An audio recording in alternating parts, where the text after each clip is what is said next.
Hey guys, welcome to another Hasty Terrain Maker video. In this video we're going to be making Cobble Stone Ruins. So the concept behind this is I'm going to use a piece of styrofoam. One I had, I intentionally broke this out a while ago. I planned on making this a while ago, and perfect piece to use for a tutorial. So basically what I'm going to be doing is these pieces right here and up here are going to be large block. The pieces you see marked with B and up and over here are going to also be block work, and everything down and over here will be cobblestone work, including along these sides here. On top of the cobblestone, I'm not sure if I'll do cobblestone, we'll see when we get here. I might just leave this cobblestone going up and have this as just a regular terrain feature, break some of this down. So yeah, I'm going to make this water. I'm going to kind of etch out in here to make that a little bit more looking like, and round it out, make it look like a pool of water coming through. So I'm not sure if I'll use caulking or hot glue for my water effect quite yet. I'm thinking I just might use clear glue, hot glue with water underneath, or paint underneath, like you will see in my tutorial on how to do streams and riverbeds. Oh, sorry, thought I heard my door knock again. So expecting a package. Yes. So yeah, if you've seen my videos on how to do streams and lake beds with hot glue guns without using paint on top, just using clear, and the one with the paint underneath the hot glue, that's what I'm going to be doing on this. Right where you see the writing right here on the bottom part, I'm going to actually kind of work around here, and I'll end up flocking over there and make it kind of like a little greeny patch. So yeah, that's the concept of what I plan on doing here. I'm just going to quickly go grab my carving knife and I'll be right back. Okay, I just use a regular steak knife here. I've been using for a while, the same one when I was still married. Might be a reason I'm not married anymore.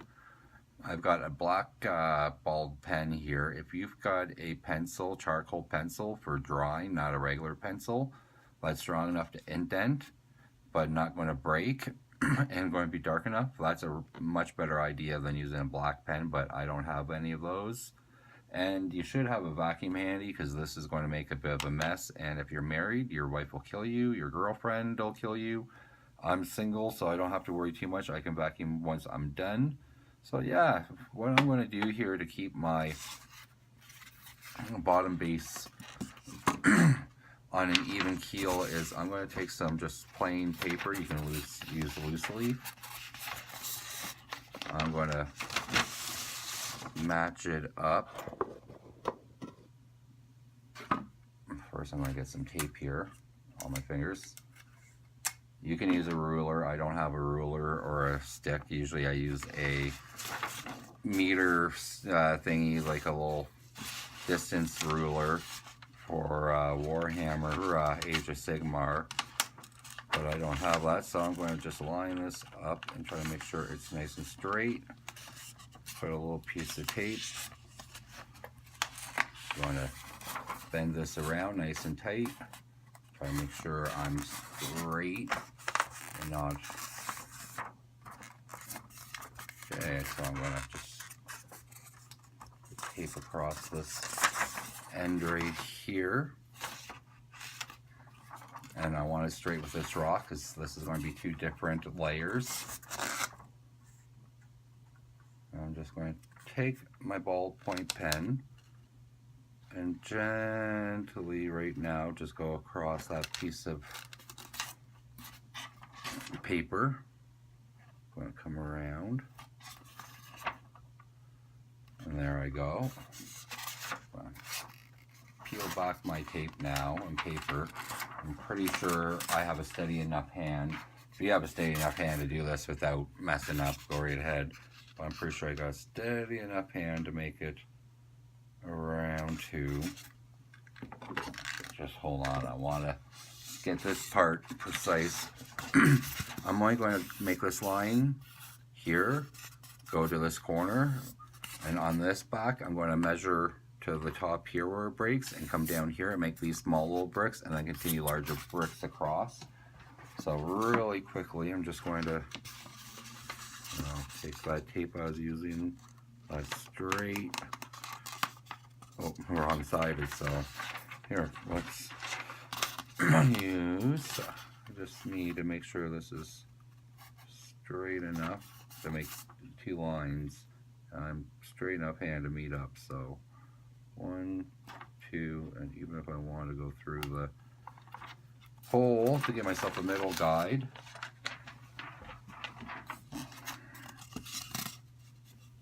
I've got a blue dot hole, 1 line, 2 lines. I'm just waiting for delivery and I can see out my window, so I'm popping my head out. So what I'm going to do is I'm going to freehand this line up. Yeah, and finish this one right here. I don't care where it goes here because I'm going to eventually block. It might be different, might meet up, who knows by the time I get there. And then I'm just going to take this and do the same thing. I'm going to try to match this top corner up just here. And I'm just going to hold it. I don't need to tape it all the way down. I'll just lightly mark. I'll just do a little dot, peel this off, take where I've made my line, oops, and I've got my 2 dots, and I'm just going to go up, freehand this, 1 dot, perfectly even, next dot, and I'll even come across up here on top. I'm not going to worry about doing anything right here yet, and I'm just going to, in this, there we go, divot right here, try to follow along my line I used right here. And then I'm going to actually bring this in on the other side, and I didn't go straight, so I'm going to turn it around and freehand this. There we go. Now I've got it freehanded in straightly. So now I know when I'm coming up here on my blocks, and I'll come in actually along here, because I'm going to have to define that anyways. And I'll do the same in the other corner, because that's going to have to get defined anyways with the pen. There you go. Now, depending, like I said, up here, I want to do an inlay of cobblestone for certain areas. So what I'm going to do where I have the brickwork is, I'm just going to follow this line right here with my pen. So sorry you can't see this, but I want to make sure I've got a straight line. And then I can cobblestone up here, or we'll see how I want to get this done, but right now I'm going to make another line joining this here coming down to make 1 block.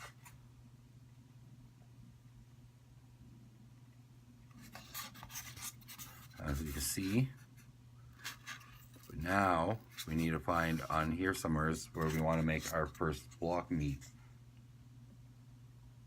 So I'm going to find a line. This is just short distances, so I can freehand it. And no, you're not just going to draw a line. Anyone could do this. This is child's work. So what I'm going to do now is I'm going to just start pushing down with my pen along my line and trying to indent it. And once I get it indented, I'm going to just run my pen down in there, so you can see there's now an indent compared to just the line. And you never see bricks just straight. So what I'm going to do is, as I'm coming around and I start poking in to meet my next section, I'm going to just take my pen and poke out a little. This is where you're going to start needing eventually your brush. See how I just kind of poked that little area out right there? Now I'm going to come back again with my pen. I'm just going to dab in there. I'm not going to go too hard. Just dab.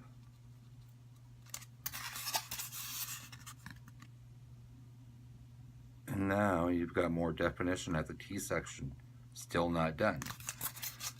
Now we've got to mark our way. I like to a lot of times just take my pen and scrape along my line in most of the areas and pop out some of the foam here. And as I come around the corners, I always pop the foam out. I just find it gives more of the depth. So then I come back again like I did with my other side. Oh, just take my pen, lightly go over it. And I'll pop out any of the loose foam. I'm just going to now indent.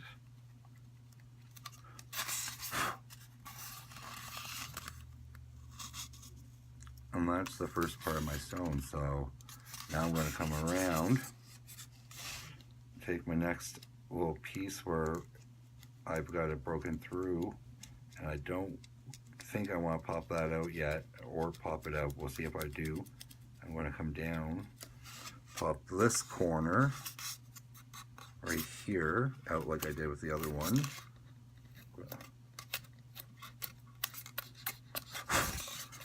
You can use a toothpick to clean out some of these. I'm now going to just take my pen and lightly go, oh yeah, maybe I'm going to pop out. I like to just run my pen lightly over.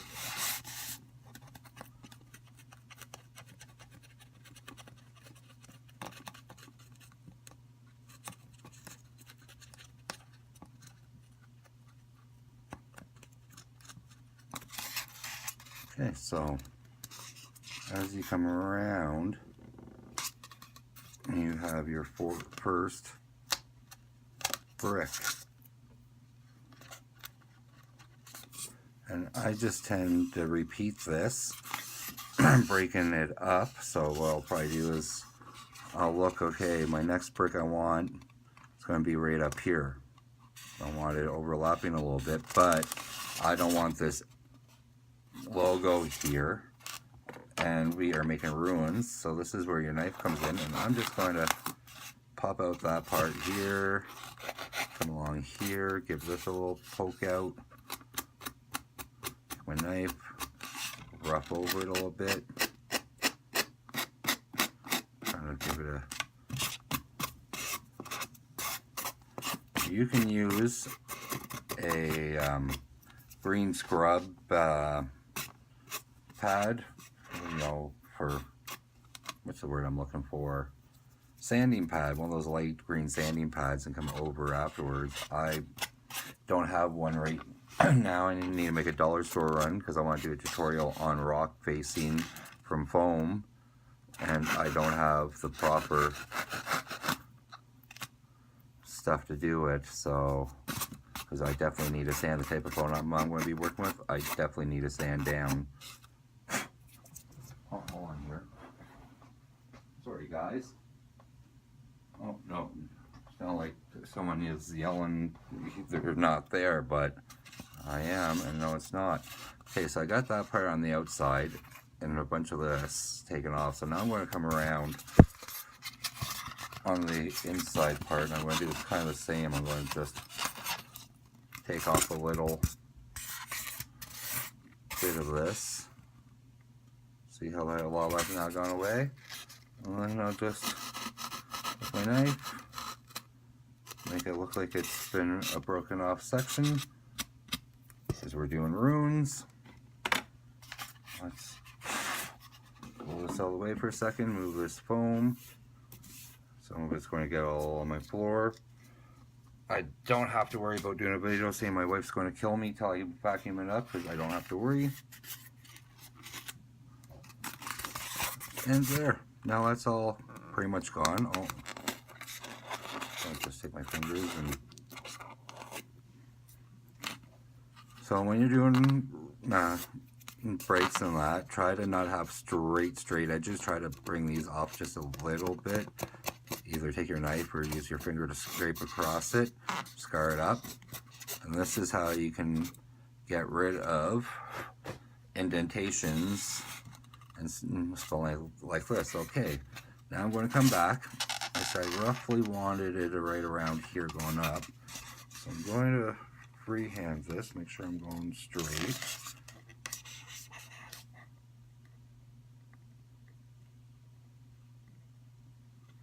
Yeah, there we go. Get a little bit of a break where I wanted to meet in. We'll indent this with our pen. Try to give it some texture.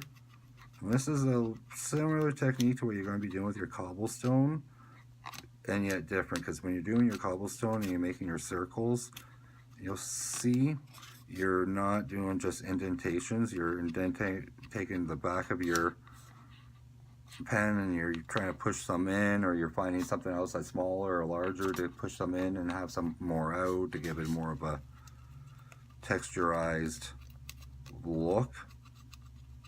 Okay, so I've got that right here.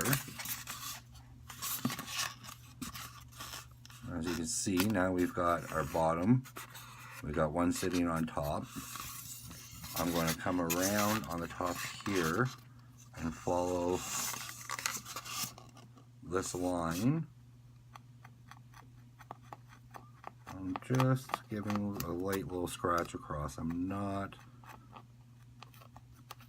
Okay, now what I'm going to do is I'm going to start poking in where I lightly scratched my pen, or if you're using a thicker pencil,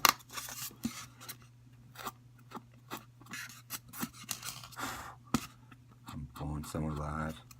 Okay, so now we're coming along here. It's starting to come along, and we need to come along down and match it. And again, I poke out around to get some edges, and I'll just freehand this where you guys aren't going to see too much right now. Sorry. I'm going to just, all I'm doing is I'm just actually poking in.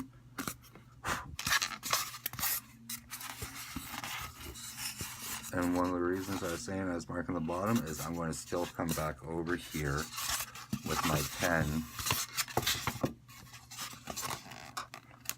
And I'm going to actually just scratch over. I'm not even going to just gently, I'm scratching in, getting my ballpoint in, bringing out pieces of the foam. Intentionally wanting to bring out pieces of the foam. I want to give it that broken kind of ratty look. Remember, this is going to be a temple ruin, so temple ruins are falling apart. I've got made plenty of these over the years, and I've got videos of different styles I've made. This is the first tutorial video.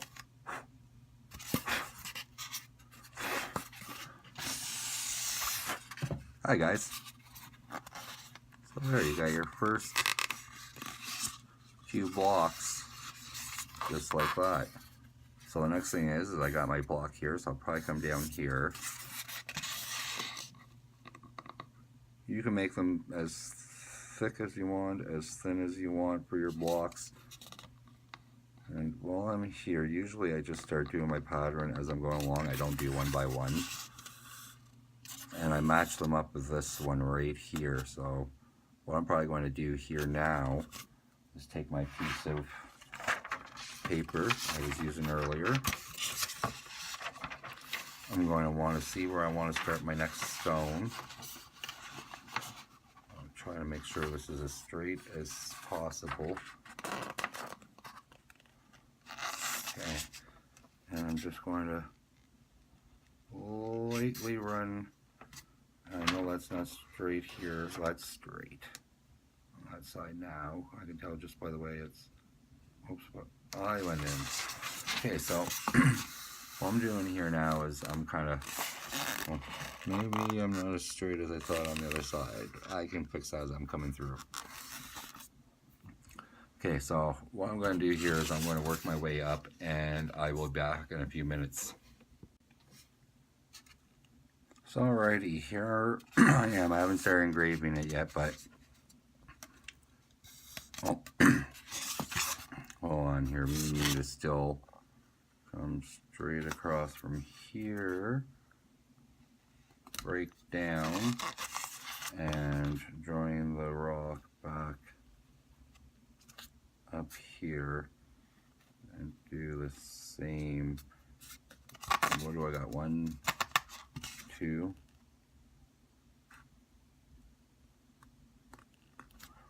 Okay, so basically, there we go.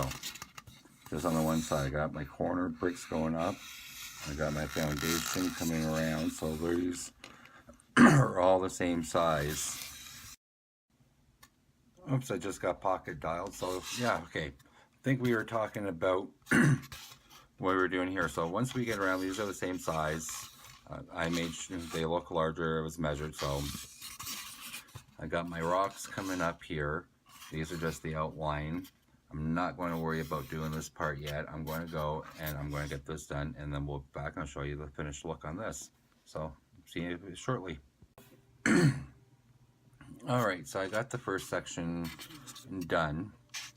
It took me about 10-15 minutes. You're going to see some stuff on there, especially this. I had to try to fix my straight lines. I didn't get straight hands, so I made a few cracks in there, and you can see them indented, and when it's painted over, they'll really pop out with the gray I'll be using, the few different grays on there when eventually you get to painting it. And when you're doing cracks, make sure you go all the way down to wherever your rock is, because when a rock generally cracks like this, it cracks all the way down. It may not crack all the way through, but a lot of times it cracks all the way down.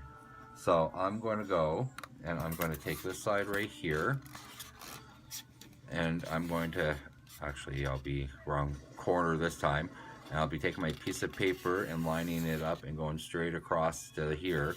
And this way I don't have to worry about these. I've got two different, I got corner bricks going up one side and matching in the middle. So, and then I've got the big ones on the outside, so that works perfectly. So I'm just going to find where I put my piece of loose leaf that fell on the bottom. Match it up to straight. Take my pen and lightly go across to the end. And again, I'll take my hand and freehand across where the tape was. So there you go. As you can see now,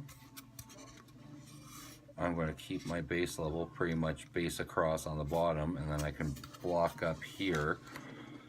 And yes, I'll be back with this area done and show you.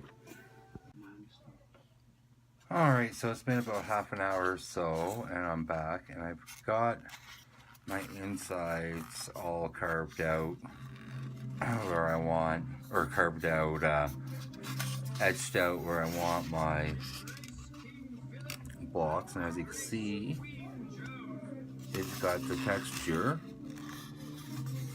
right here inside.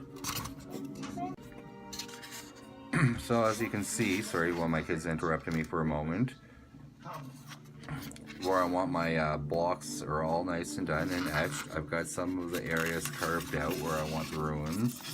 One of the things I didn't do is some of my ruins, you'll notice, have gouges in it, and all I do in the brick is I just take my knife and I make little holes here and there and pop it out.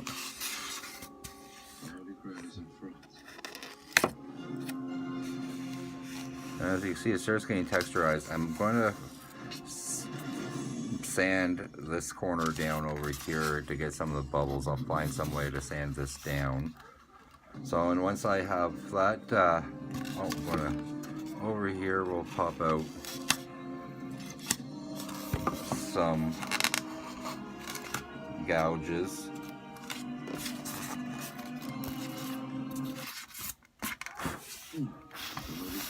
There we go. And the reason I'm doing that is it just gives it more of a texturized look. So the last thing I'm going to do really quick right here before I start the cobblestone is, this is not that natural of a looking look for a lake or for a little pool, so I'm going to kind of round that out a bit more and carve this out, and I'll be back with cobblestone and work. Alright, well, why am I always so phlegmy in the throat when I start this? I'm fine before I start a video. As soon as I always start one, it always seems to go without fail. Okay, so I've got all my brickwork done, not my cobble, all my brickwork where I'm going to want it. So the next, I've also got my pool done, and I didn't worry too much about this down in here, because what I'm going to be doing is, if you watched my tutorials on streams where I talk about doing long lake beds on a foam board and taking parchment laying down, where I'm going to take a little area of parchment and I'm going to tape it down in here, because I'm going to be layering some glue up and then having it come down into through here. So I don't want that hot glue totally you know, going through the styrofoam and melting into it. I got a fuzzy stuck to my nose and my beard that's tickling it. So if you see me doing that, that's what I'm doing, is I'm trying to get that fuzzy off my mustache that's tickling my nose. So next thing I'm going to do here before I do the cobblestone is, if you notice, we talked a bit earlier about doing some cracks. So here's my first one. So usually what I do is I draw my outline of where I want my cracks. So kind of like I did with that one. And if you look in, part of it's still flat, part of it's not. I don't want my cracks looking flat. So what I generally do is I just come down here like I do in the brickwork. I just poke my pen, but I don't actually run my pen across. Sometimes if I wanted more prominent, I'll just, before I poke my pen down, I'll just blacken my lines up. And you can do this with your charcoal pencil too. This works really good with charcoal pencils, and I just kind of try to break and indent into the foam here.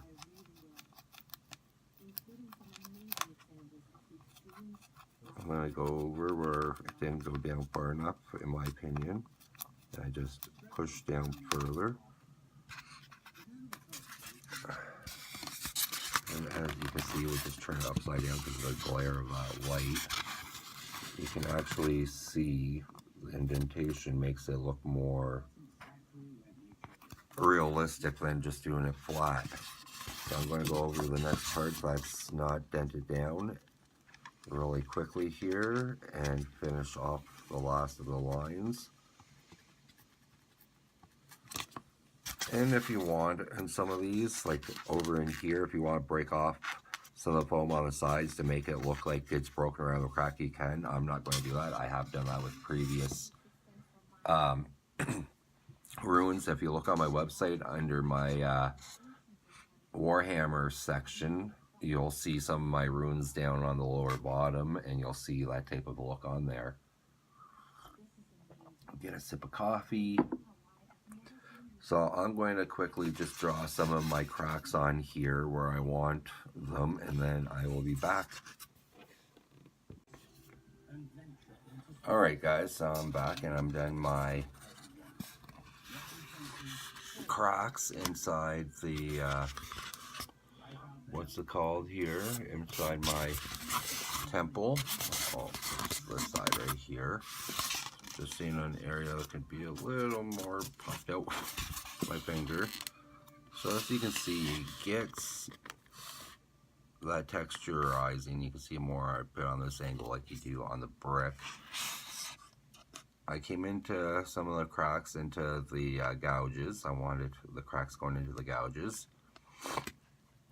I tried switching different directions so they're not all going the same way because I wasn't paying attention, and as you can see up here, these two, the cracks are going the same kind of direction, and cracks don't always go the same way.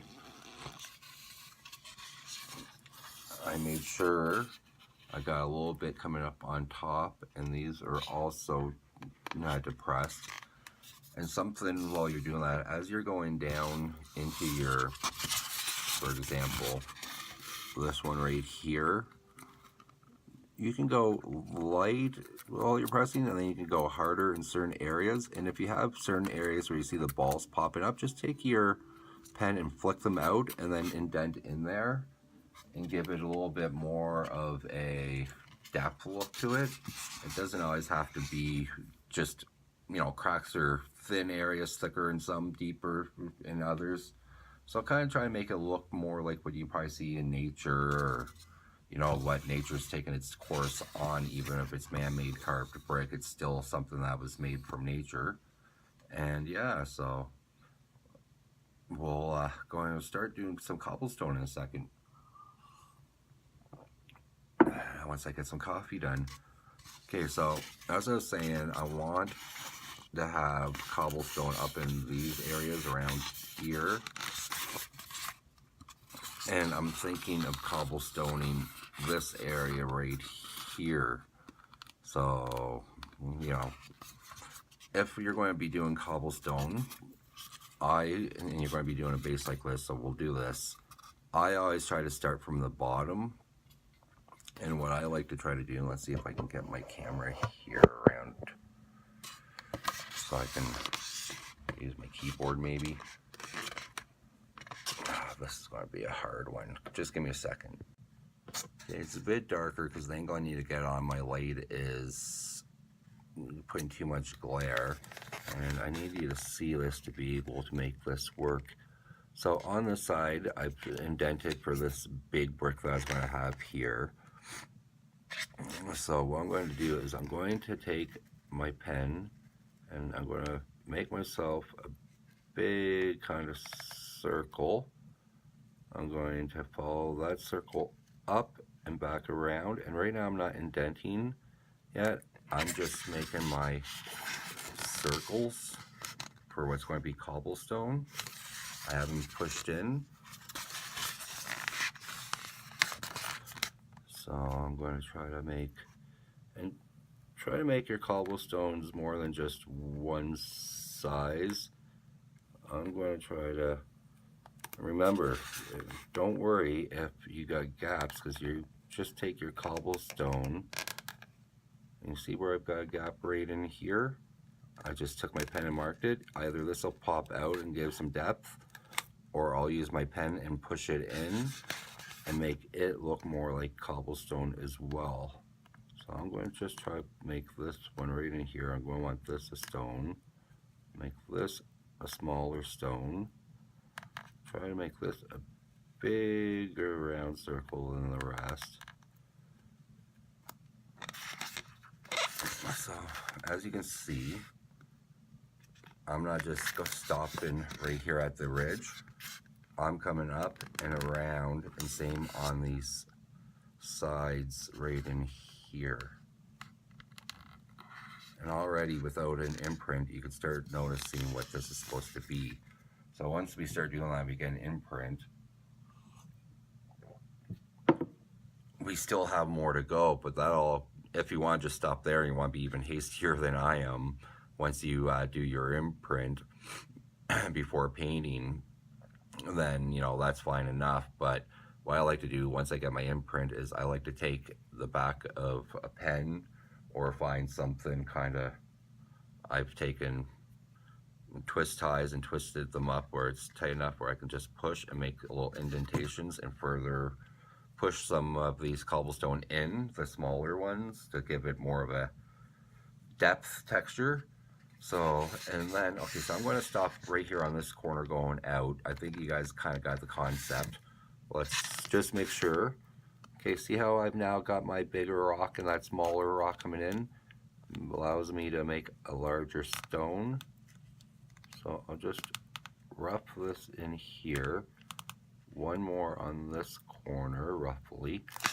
I don't bother going down on the bottom on my boards. If I was going to do it for missions and do this for someone, I would actually pop this up and do one stone underneath, kind of, you know, see how I have this rock here, I would probably come down and back around because I already know where I would look here.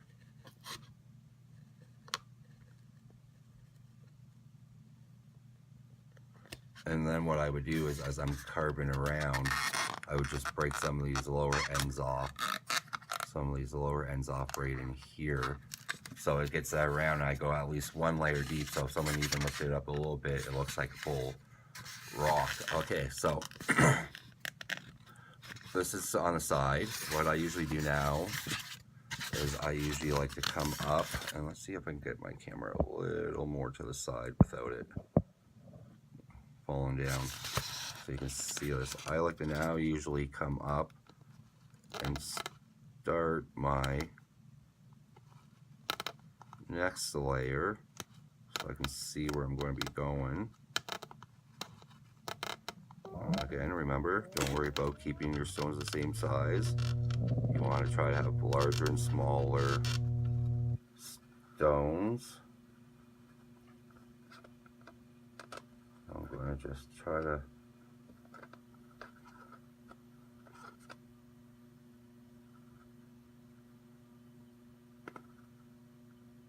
and don't worry about perfect circles. Remember, cobblestones or rocks that they use for cobblestone were not always the same size and smooth and round perfectly. They were a bit different sizes, jarred together and put together, pieced together what was worked best as they're going along. So if you have all the same size circles and patterns and they're just all symmetrical going across, it kind of defeats the purpose of realistic cobblestone laying. It's not like you're working with a big brick like this where, you know, at times they'd have all the same size and then they just stagger them out for stability. And it was important to have this same size for, you know, level purposes. When you're working with a cobblestone, it was, okay, what we collected, what we got, and what we're able to sit it in. So what I'm going to do here is I'm going to quickly, it's probably going to take me about half an hour or so just to draw out the rest of the circles, just for this section here alone, not even including up in this section. So I'm just going to pause the camera, do that, because I don't think you want to listen to me talking for the next half an hour or 40 minutes just on circles, and I don't want the video being 2 hours long. So I'll be back in a bit. Alright, so guys, I'm just taking a break. Well, not a break, I'm stopping to cover something here. It's been about 10 minutes since I've stopped the video and restarted doing this.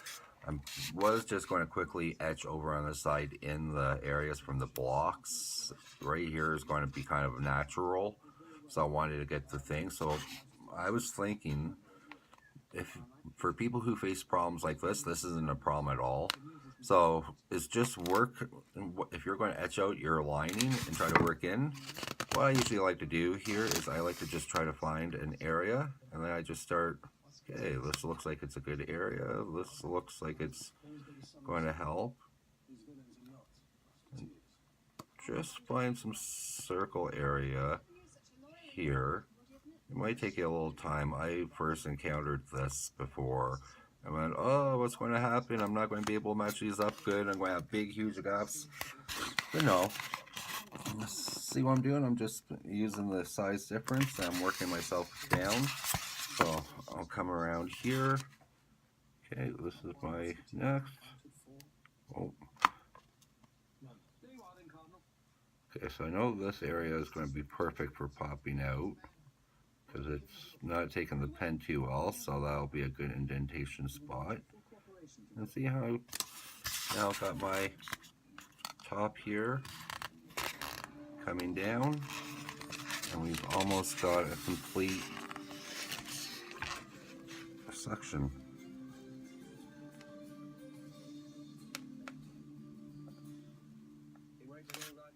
And I haven't even pushed too far down yet, and you can already see the cobblestone effects.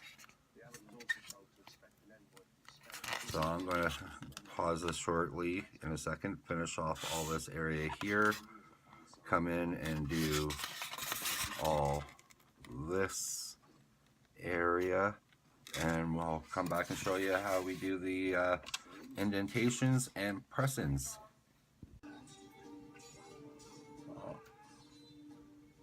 Alright guys, so I'm back. I've got the cobblestone all done. It's taken me about 45 minutes.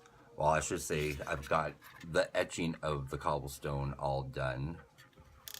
I still need to come in, like down on the areas where you see some of those white areas. I want to come down and pop, like, when I say white areas, I mean white in between the cobblestone there.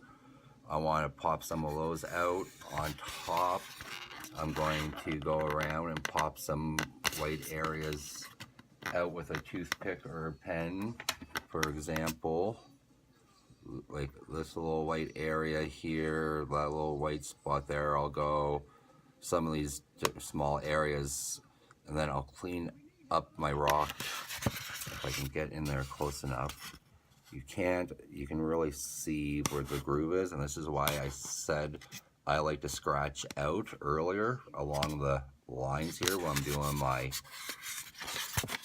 rock faces, because when you're doing the buildings here, and especially cobblestone, you can now easily pop out and give that round space into the depth and the texture.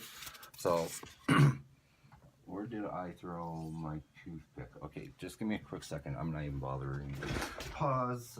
Though I just tripped on my cable for my headphones for my microphone for my World of Tanks game that I'd play.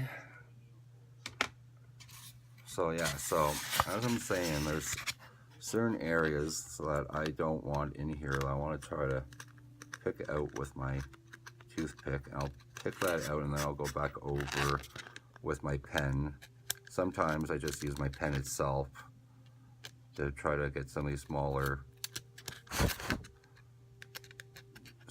spots that I want more depth to. And I'll know where I need to go back because I'll see the gaps once I'm, see, this is where I'd usually use a pen right here, and I can just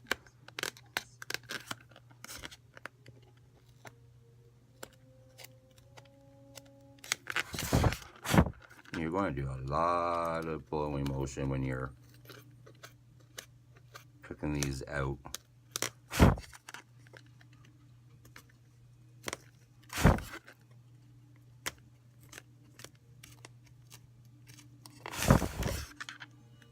And what I want to do is I want to try to make sure my rocks or my cobblestone has depth feature to it, and it's not just all flat. Like, come around with some of my pen here, because that's not really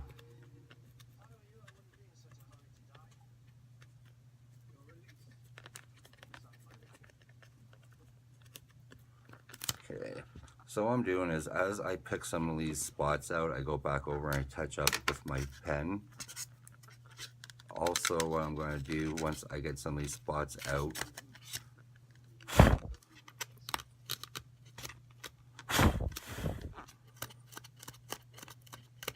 is I'm actually going to be indenting with my pen.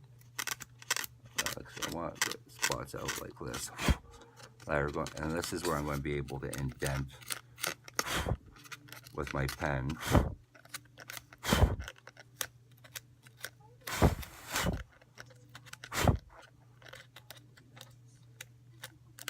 And the areas I miss when I'm indenting, I'll end up coming back and cleaning, so you can see as I'm going here. So when I talk about indenting, I'm taking my pen and I'm pushing in like I did with our rock, but instead of, and when I talk rock, I'm talking about our breaks all in here, and even with our cracks, because sometimes I like to gouge areas. With our cobblestone, you just come around with your pen marks and indent and try to give depth and texture to these. So I'm going to just turn this around really quick here while I have you guys. I'll texturize the front here. I'm going to pop out a few spots.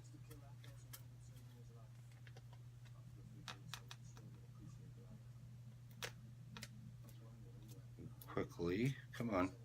This is where a toothpick comes in, because if you can't get it with your ballpoint pen, this toothpick perfectly with a point will pull it out.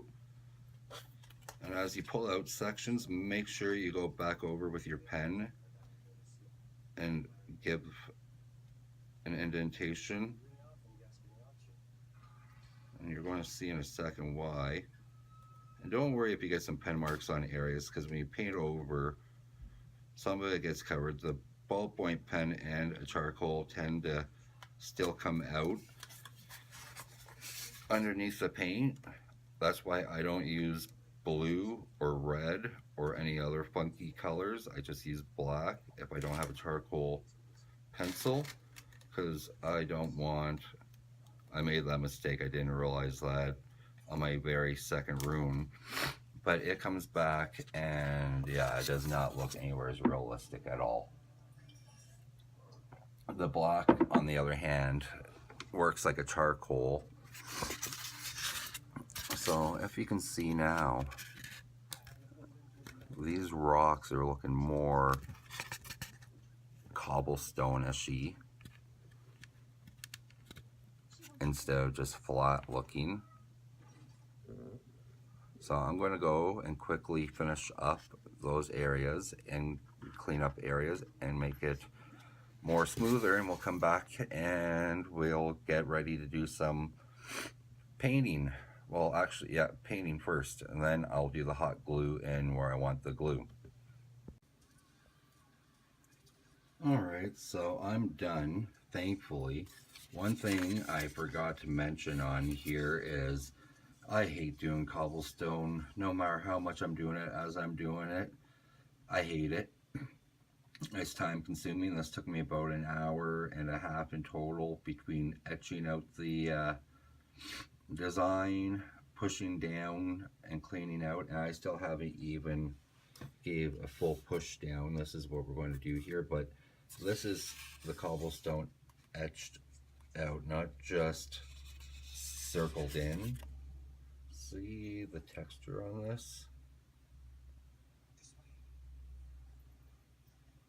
I wanted it down low. If you're doing something more modern, like say I was doing this for my Christmas village, I wouldn't have all these huge bigger gaps. I just go lightly indenting, or I take my pen and I'd lightly draw circles with a fine tip on it till it dented down a little bit more, and then I would just take a pen or a pencil, or where did I have my handy little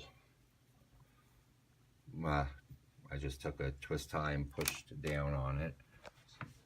And if I could find my chair, I got pushed back. Oops.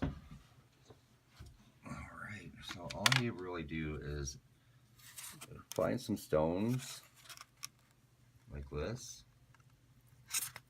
I just push down on it a little bit.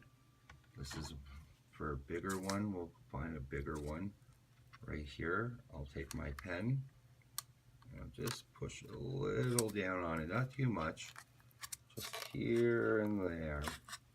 And that just gives it a little higher, lower elevation. So everything here is not so,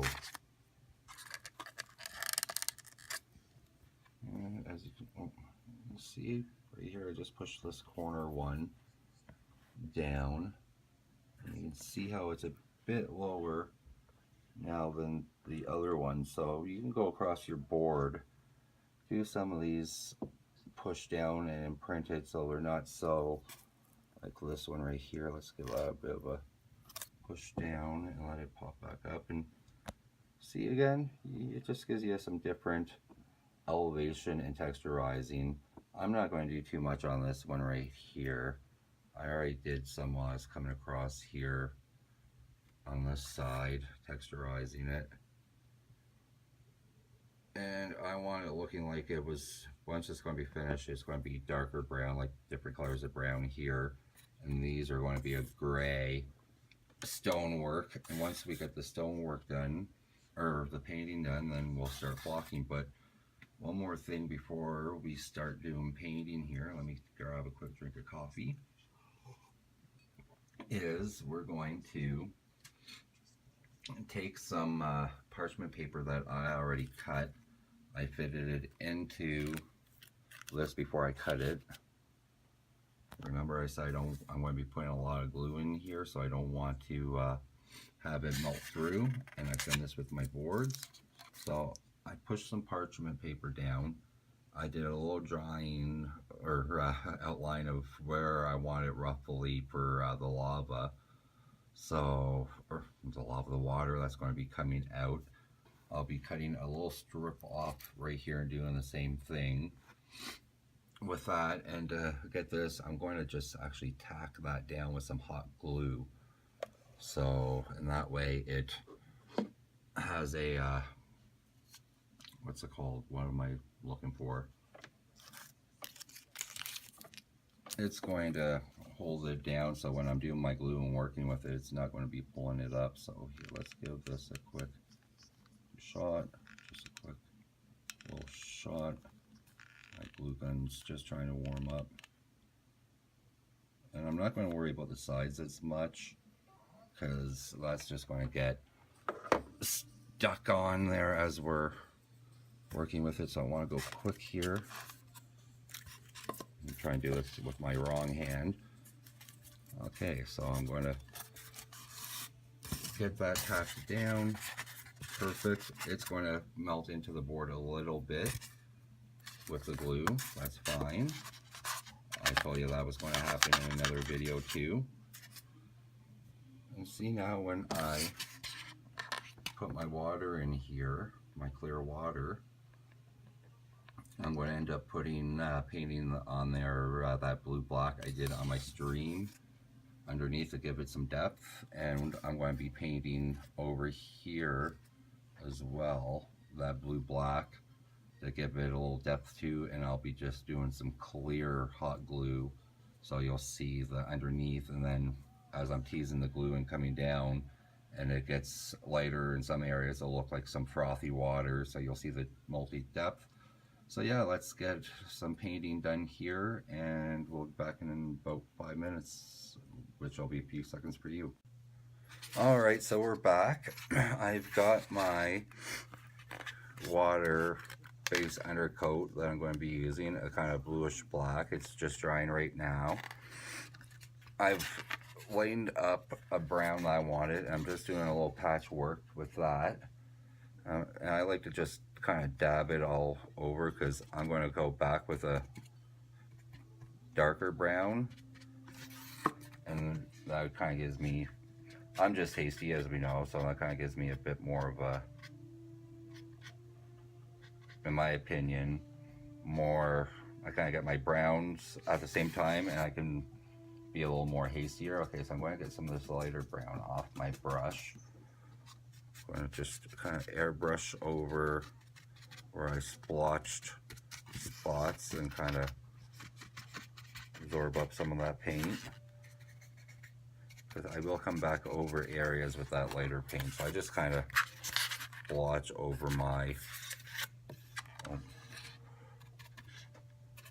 area here, and I come back with my darker paint now, my darker brown, and I try to go in all the areas that are not touched. Don't worry about not getting down. You're going to come with a brown paint wash that's more water than paint. And what that's going to do is it's going to seep down into your cracks. Okay, and I'm going to come up and do brown, solid brown here near the water bed.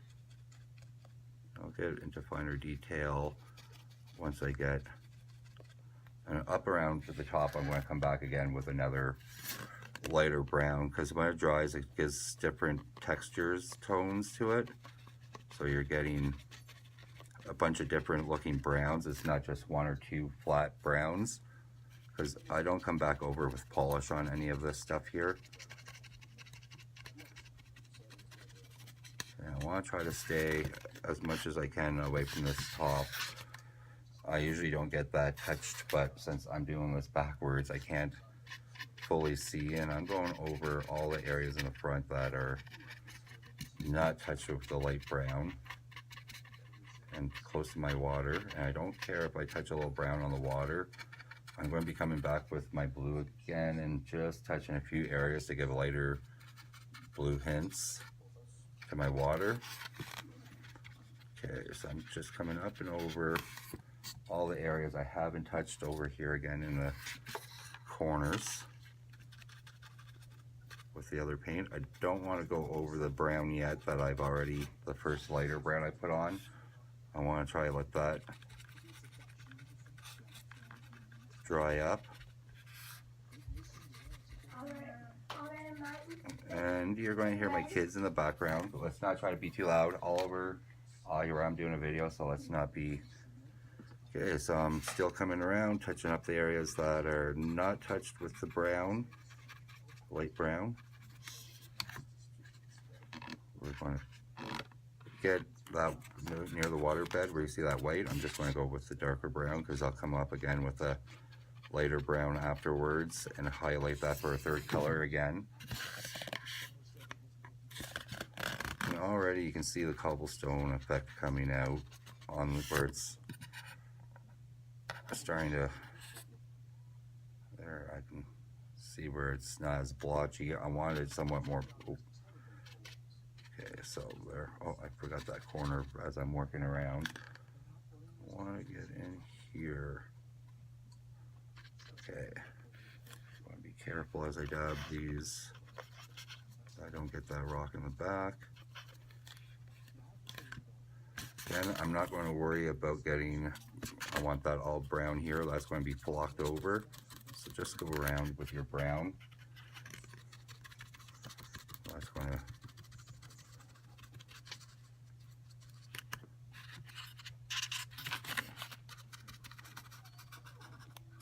you can't see where I'm going, but I'm just trying to get in along the sides without touching the rocks. I need to see what I'm doing a bit better over on this side.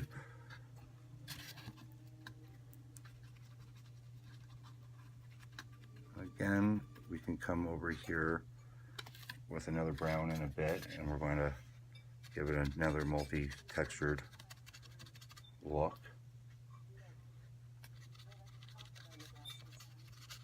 I always love looking at my projects start to end when I take pictures, because they start out looking like not too much, and then by the time I'm finished, the vision I have in my head pretty much comes out. And I like seeing it where it goes from plain and nothing to that vision. Wonder what my boy's watching on his iPod, not his iPad. I always call it an iPad and he always reminds me it's an iPod. So I'm just got this to the back of you guys again because I need to get in closer to this rock and see what I'm doing here. Quickly jab in. See, I didn't bother keeping the video going while I was doing the cobblestone because I didn't really have much I can say, but here there's some stuff you can say while you're doing your paint. I'm going to let this eventually dry before I come back and do a second coat over with my paint with the third color so I can see areas I really want to get. Okay, I'm going to try to get close to this water bed here.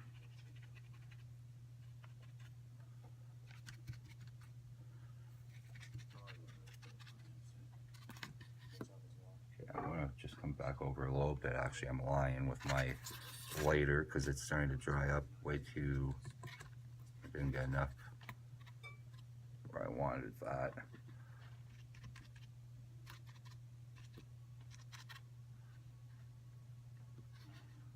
And if you're a really patient person, you can always do, after you paint all your blocks, you can even go one color and then take a small fine brush or two, and then do a few different color rocks, you know, like a light, a dark, a medium brown, some black, you know, mix it up. Hey, there's my little booger butt having his cake for his breakfast. Yeah, Daddy, let him have cake for breakfast.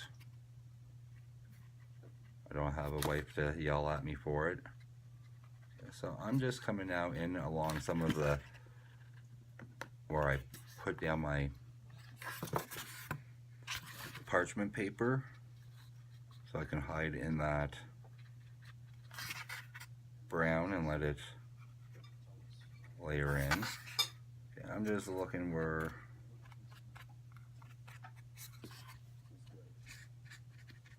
okay, so that's not looking too bad. Again, when I show you, you're going to see white bubbles in that. That goes away when it gets covered up with the wash. So it's not a huge deal right now. When I first started,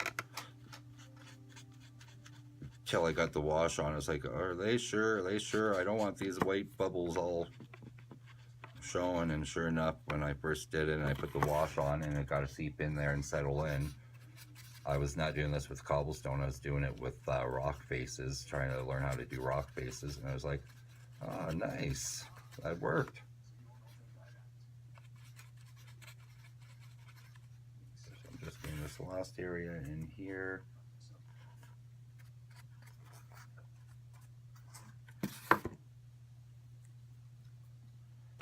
Just get some of my brown back in my color laying up again, because I'm running out of lighter brown. Oh, it's running underneath. That's why I got it.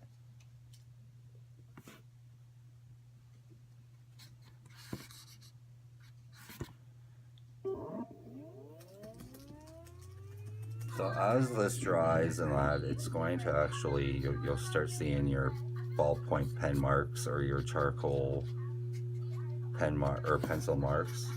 I'm just going up and touching near waterbed, trying to, because this part I'm not going to have too much water coming near. And all right, so we're going to let this dry, and as it dries and finishes and some of this darker stuff seeps in, you're going to start seeing the what's it called, cobblestone more in the outlines. So I'm just going to pause this and get my paint ready for going around on the blocks. Alright, so I'm back with this somewhat painted.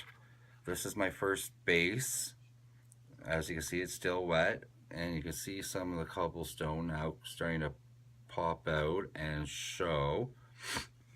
This is, as it sinks down, it's going to fill up some of the deeper gap and make it level. You can see some paint still in here that's showing, especially in cracks and gaps.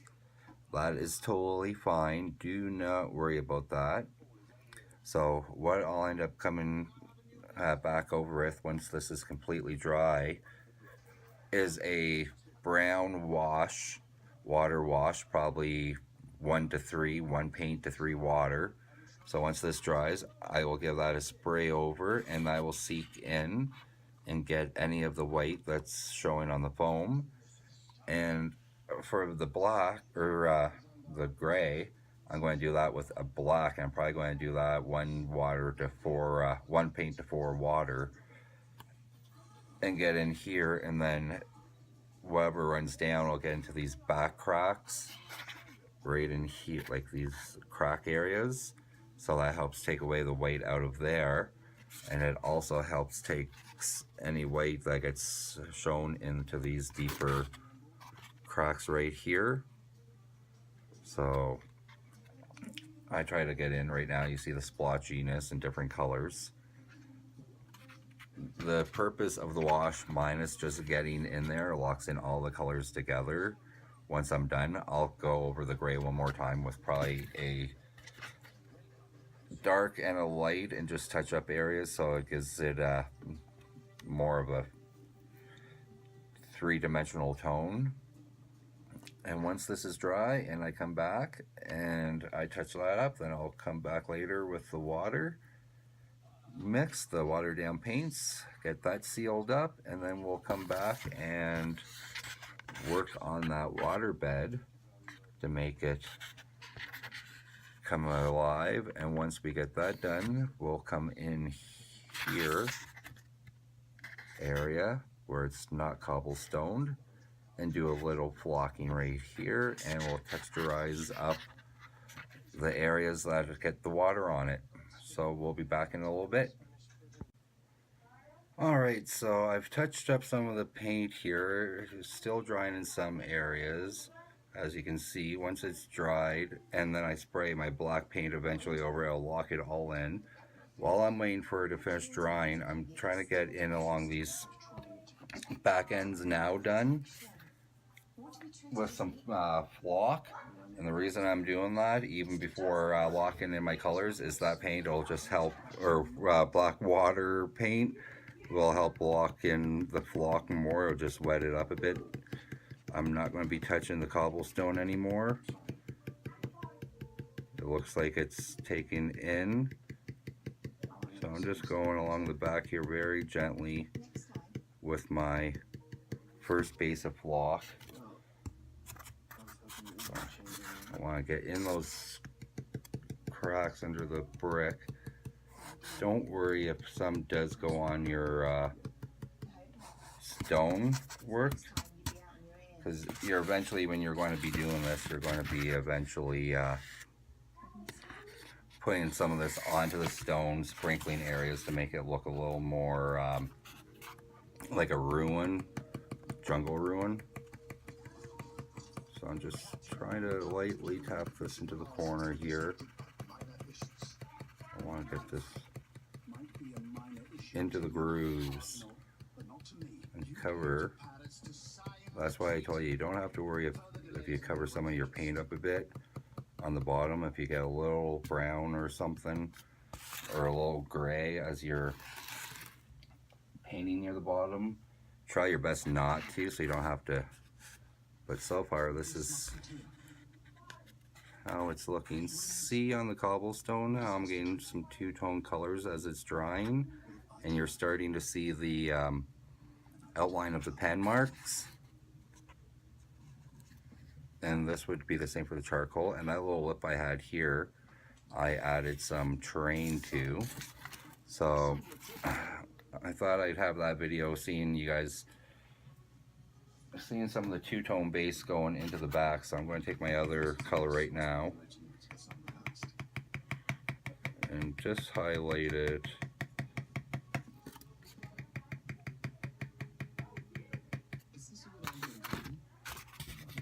And let's just give a little accent to the corner. I don't want tons. I'm going to just give this a tap.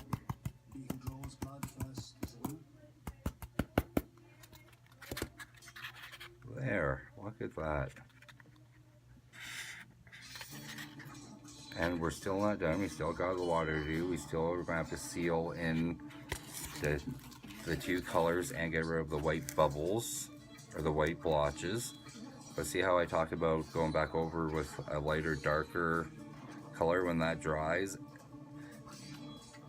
And is two-tone, three-tone, it's going to look a lot more like rock. And when you bleed the paint in, the last of the paint, which I'll be doing shortly, on there, it's going to give it a total, the black paint water, it'll just totally lock it right in. So yeah, we'll be back shortly. Okay guys, I've got some water here, black paint and water mixture. If you notice, I'll do a little dab in my sink. I'm doing this here, and actually I'll do a little dab in my hand. See how liquidy that is? It just runs right off. That's what I want. I've got about 1 part of paint in here and 3 parts of water, or 4 parts of water, because what I want is I want this leaking into all the other, there, doing the bathroom, all the other drains. I'll close the bathroom door, other drains, all the cracks and crevices. So I'll start on here, and I'm going to be using this on my cobblestone too. So I want to get this all in. Turn this around here. I got this in my pool a bit, but that's okay because I'm just going to dump that out. Let it all run down into the cracks and crevices of every single spot. I'm going to turn this base upside down, do the same here. I'm just going to work this around, trying to let it seep into all the spots.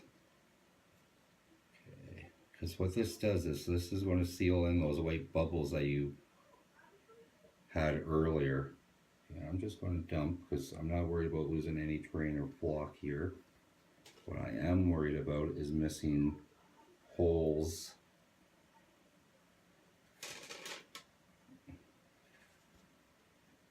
And yeah, so as I was saying, the reason I started doing some of the terrain blocking in here and not worrying about it is I'm not going to lose any as it's moving around, or not too much of it anyways, and it's going to get sealed in with the color. So I'm just going to move this around, try to make sure I've got everything here. You might have to come back a second time afterwards to make sure you got in all your cracks. And this is why I'm in the bathroom doing this, is I can use my sink to catch the strip water since I'm not using just a spray bottle. I don't have any bottles currently that I can use. I need to pick up some at the dollar store because I'm going to actually do a tutorial on how to make this type of stuff. Okay, and I want it all seeping in. So if you're using a spray ball, you can get right in there. You use less paint, but why would we do that and ruin a Hasty terrain maker Hasty video? Okay, I'm letting this just seep for a second. I'm going to see if there's any areas I need to get in more. The top parts are usually the hardest, I find. So I just let it run. Want to make sure we get in here. I'm being generous because it's just going to roll off and dry anyway, so don't be scared. To get a little dirty, I've got a cloth here to wipe down stuff. I'm using parchment paper so I protect most of my countertop from water, and I just want to give my sink here a quick little rinse before some of this starts drying on. This is just dollar store paint, so it dries off nice and, or comes off nice and easy, like even on my hand. Alright, so we're going to let this, before I do that, I'm going to just drain a little more excess out of my pond here, some of the spray that came down into it. Alright, and then let's flip some of this parchment paper over to its back end. And there we go. We'll wait a little bit, let this dry, we'll come back. We'll do the, we'll come back and we'll do right into here, this water coming in and out. We'll come and touch up around this corner here, adding a little more flock. I might highlight this corner over here a bit more. So actually I might move this on parchment and start adding in some coarse features to that part that's already wet. So we'll be back in a few minutes. Okay, so while we have that still wet from that water, I'm going to take my coarse flock, and of course I left it in behind us. I'm not even going to bother editing that. I'm going to take the coarse flock, I'm going to just lightly touch this. Oh, getting some parchment paper sticking. I'm going to touch some of this in the corner. I'm going to pop some of this on. It's not wanting to come out as easy with the shaking part, so let's go tap the shaker. Okay, so I'm going to add my some coarse terrain here, coarse turf, especially over in the corners.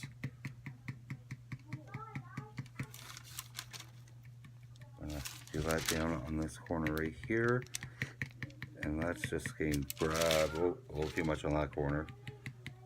Well, that's okay. I'll take my hand here.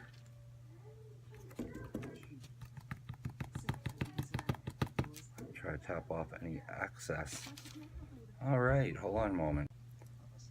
All right, sorry about that, guys. My kids were just finished fighting, so I had to pause the camera really quick and stop it. So I'm just going to take another layer of coarse turf, a different color. I want to just kind of, I like to use several different colors of stuff. I just don't like one or two flat colors. Just doesn't, yeah, I don't know, doesn't look right to me. There's so many colors in nature, and if you actually sit down and try to enjoy nature and look at it, you can see it's not just 1, 2, 3 tone. There's hundreds of colors out there that you can see. Okay, so I'm just wanting a little bit here to kind of hit off the other corners, like just barely any coming out. I'll show you in a second. And that's just pulling really well to the, I'll use one more.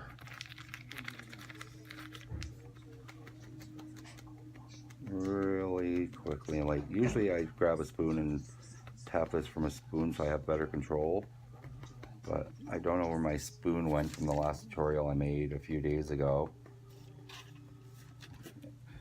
So it's not as easy to manage. Okay, perfect.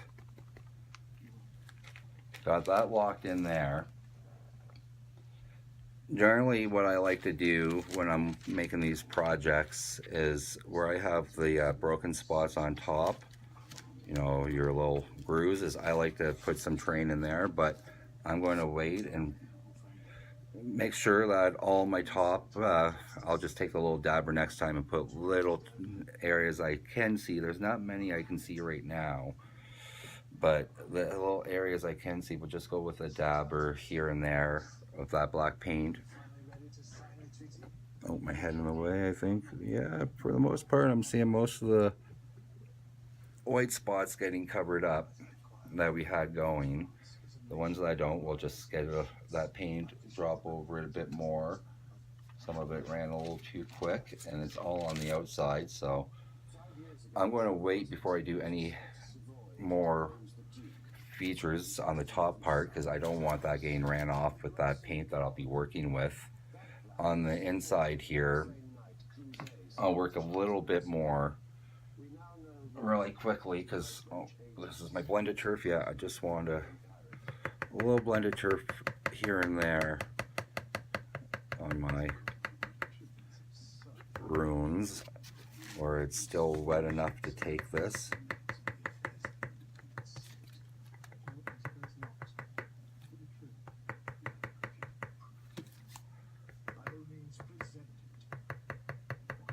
Alright.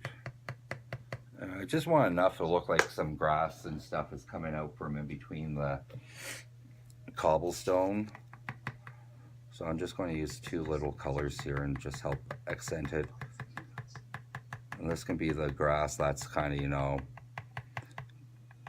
going in line with what's on top here. I'm just going to accent it a little bit more up here.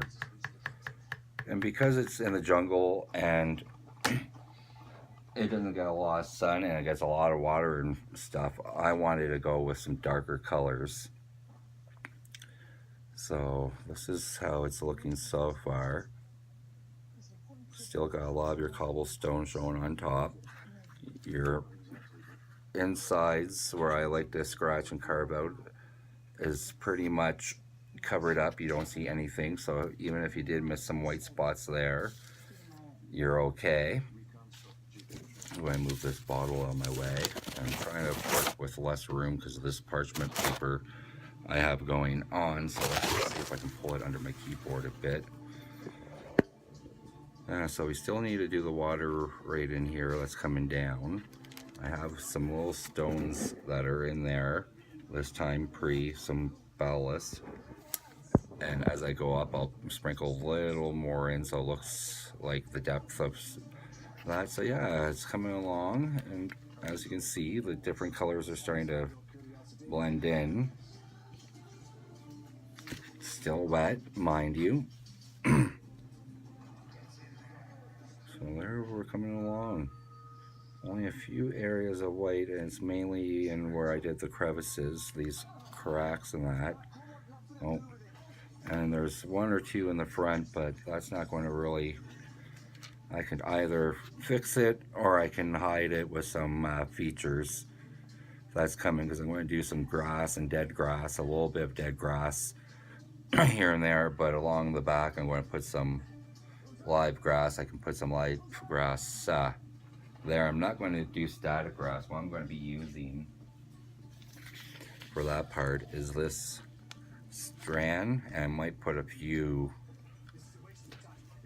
of this strawy grass in with it, so trying to give it a multi-blend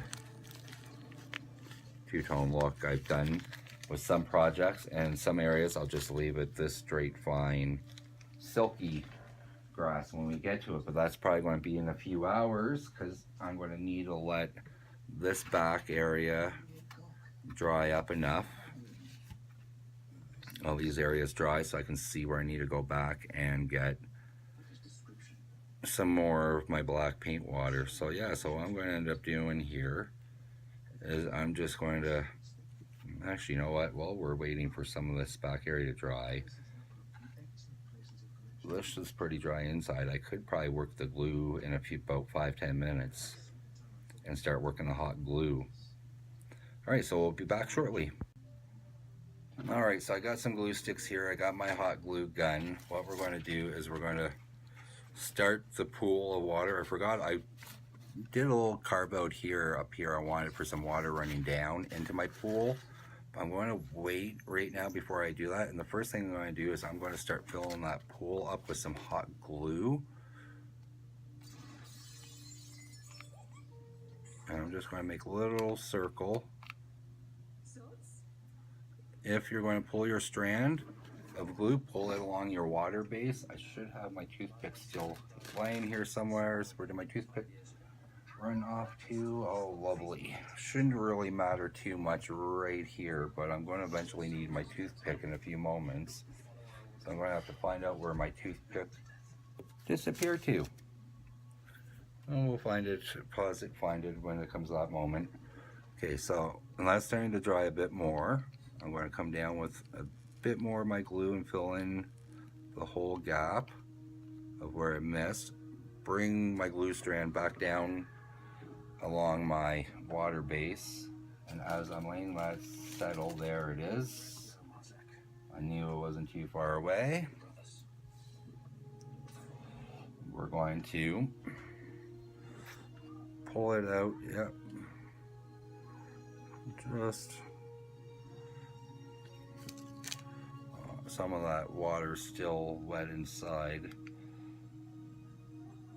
So I'm just going to do little tiny layers right now, just going along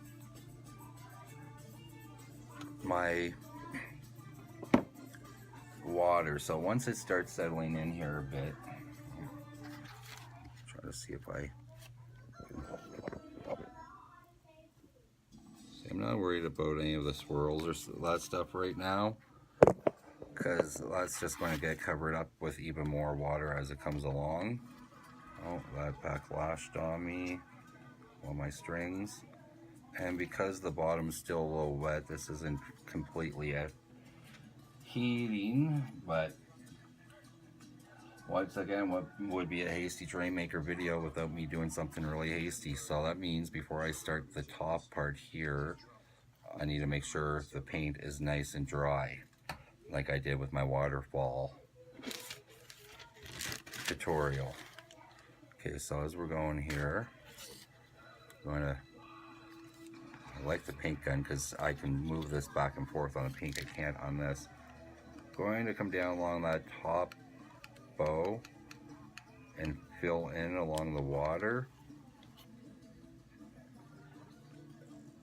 Oh, and I didn't come down fully on my water stream with my next strand. So what I'm going to do is I'm going to go look for my balustrade now. I'm going to take some of it and just sprinkle a little bit on top of that glue.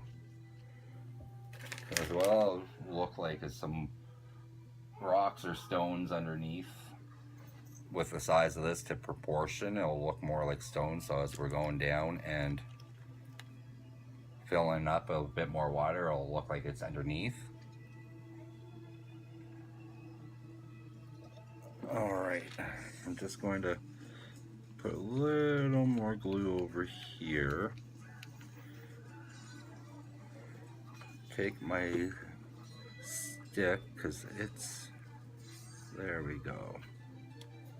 And tease it around. I'm going to bring it a little towards my, up here. It's sticking to some of that wet paint on the brown, so it's not giving me what I want. I want to kind of have a little bit of a frothy look coming up and on it. There we go, that'll work.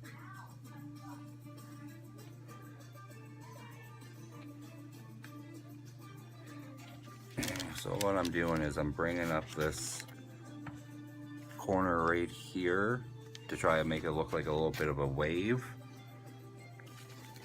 And I'm not going to worry about the little bubble that's sticking, because as the water comes down, that'll cover over this little section right here.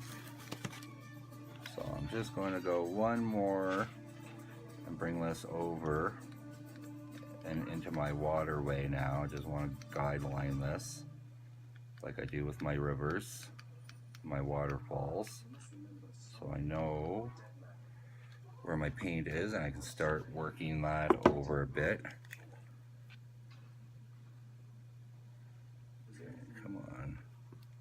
Because it's still wet, I'm not able to get what I'm trying to do yet, so might have to just stop right here, wait for that paint underneath to dry up a bit more, because as you can see I'm getting more of a strand coming than I am getting at this stick right now.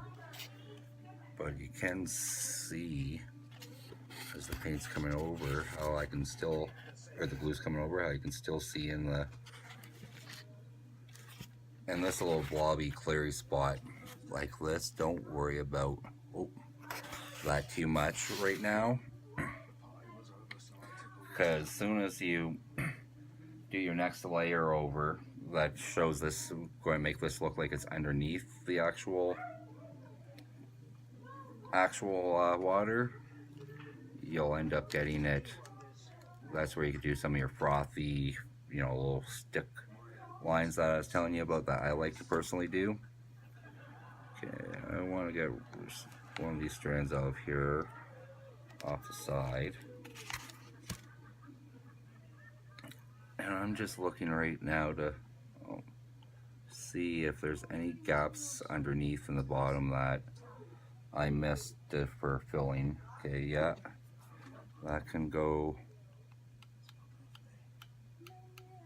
in here. This corner needs a little more. And now that I can work over some of that dry glue,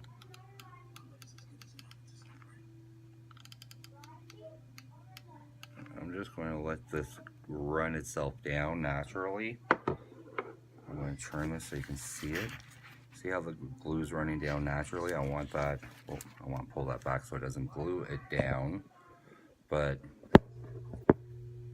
yeah, as you can see, it starts drying and looking more natural.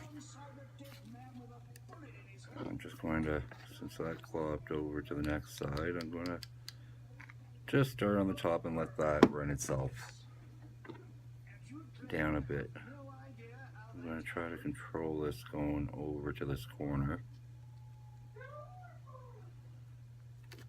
And that's why I wanted my toothpick, so I can move and guide where I want my water flowing. Okay, so it looks like I'm getting this going better. I'm gonna come back in here. I might have to turn this away from you guys for a second so I can get in a groove that's still not catching my glue as much.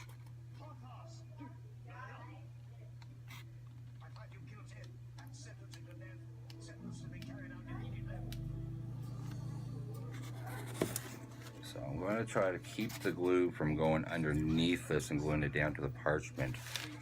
So I just made sure my glue went in on here on the top and covered in what looks like all holes around on the side.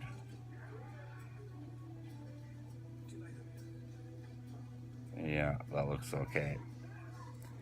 I can see my glue on top is still way too wet to try to start working.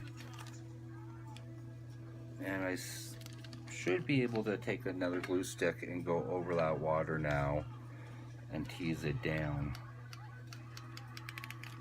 So I'm going to just give a good application of glue. Move my glue gun out of the way for a few minutes. Find my trusty toothpick. And this is where I'm going to start trying to gain my water look. I'm going to start teasing it down. I want it coming down. Remember how I pulled my river? I just used my glue to keep on pulling my river across and make it in my other tutorial. If you haven't seen that one, go watch my river tutorial that I make and you'll see how I tease the glue as it's starting to bond. Okay, so I want little lines. You want to make it look like it's running water here as it starts to settle. So I'm looking around areas I can see that are settling, and just work this as you're going. Don't be afraid of it. Work it. Give yourself water lines, good water lines. Make it look like it's a real live stream, not static water just in some dead drying pool. Okay, that'll come off nicely right there.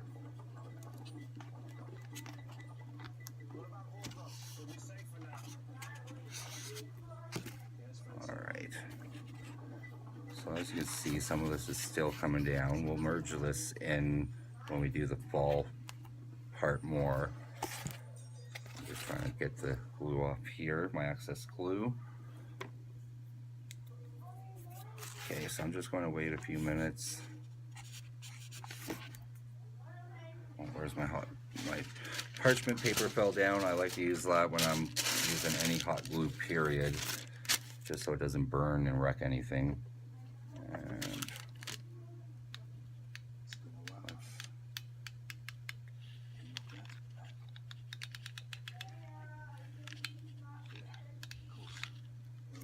all right. So the glue moving and when you tease it kind of gives a white effect as well. So that also helps you with your making it look like more dimensions of water. So you get your white frothy on top, you get your darker colors on the bottom. Still tease this a bit more. Tease this a bit more still. Give it some more. Okay, and while we're here, I'm going to just try to get that top part a little layer onto the and running down. I don't care if it dries onto it as long as it starts giving me a running motion down into my other section, because it's just going to flatten itself out anyways. There we go.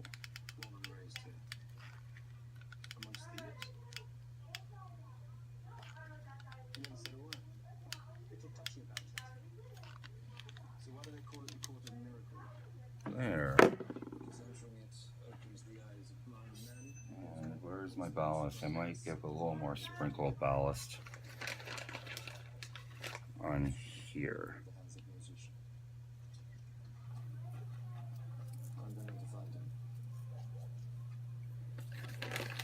Okay, so because I will be doing one more layer of fake water, hot glue on here to just give it the last final depth.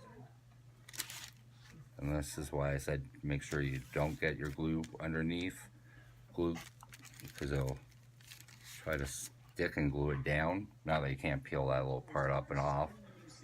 Okay, so that looks like it's pretty much taking in most of the, go along this edge here.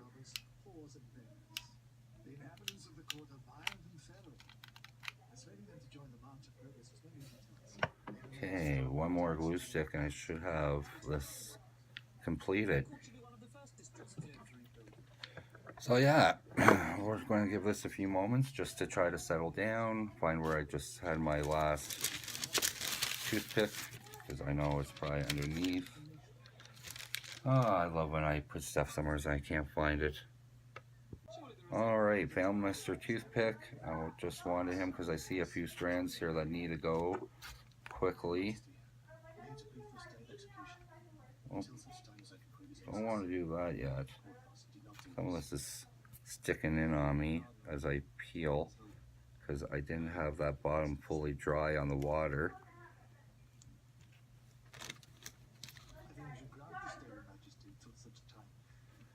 I'll just skip a little, it's still workable. A little bit of movement here. Okay. Oh, no, that's not.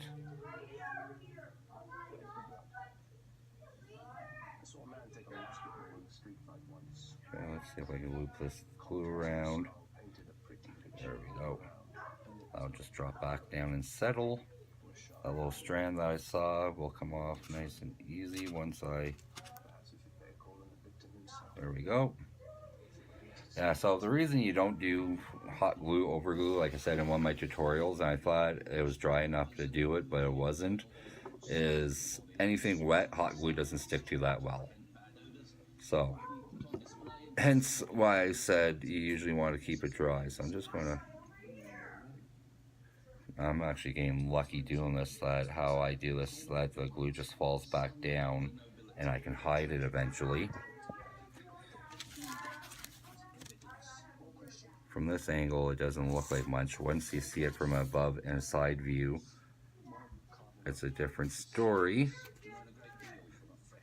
Because we haven't had a chance to do the last final blend yet, which I just need to wait for this top part to be able to dry enough that I can pull from this middle area right here down and into the water, and then it'll fill this little groove in here. I'll just spread it like I do with my stream and make it connect right in and look like it's coming up and flowing over. So we just need to let this dry enough to get that effect. So I might have to wait about half an hour or more. I'm not quite sure yet, but it'll be worth the wait. Be back in a bit. Alright, so okay, I got the waterfall done. So as you can see through where it's got the water underneath and flowing over and up and from out of the pool and going down. I myself want this actually, I think, to be painted, so in some of the areas, so I'm going to paint that up and come back once it's completely dry and fix up some areas that you can see those light white little dabs. It just means I need to come back over with some more of my black paint water, and there's a few spots on the back, and then it's just do some shrubbery and bush and we're done. Alright, we're still waiting for it to dry. This is it with a little bit of the paint on. I just kind of dry painted over there, not even wet on it. And I kind of like this better for the look myself. I'm just more into the animated looks, and to me that's more animate it, but I wanted you guys to see that clear underneath as well. So once this is dry, what I'll do is I'll probably take nail polish over to give it a gloss and keep the wet look. So alright guys, we're back here. We've got this completely dried. I've got my different tones on my rock face here, my brick. I just went really quick. I didn't really blend in some areas. As you can see, we've got still some white. That's fine. I told you that we were going to go back over again with our black paint water.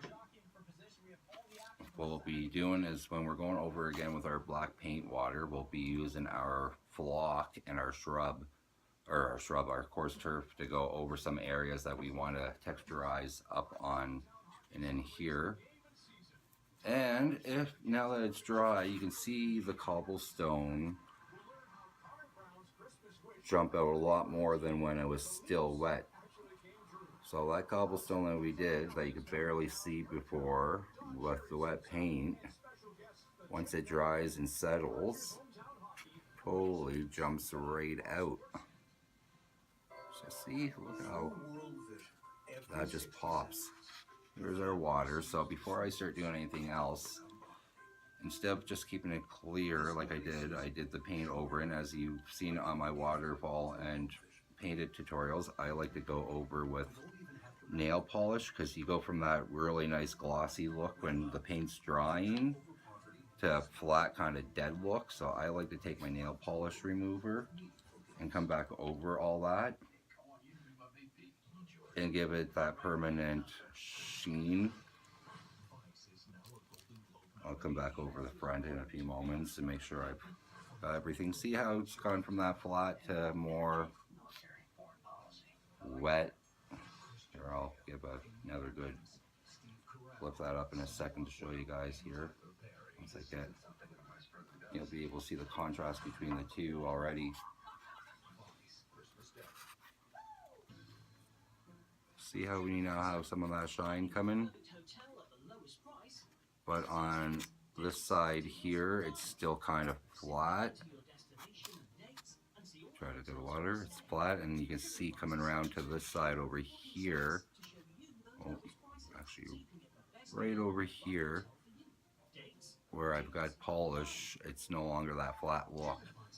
And that's what I want. I don't want that flat look. I want that polish, water, vibrant. When someone's looking at my piece, it looks like it's somewhat in motion, as much motion as I can get with this effect. So I like to come in really heavy with my nail polish remover.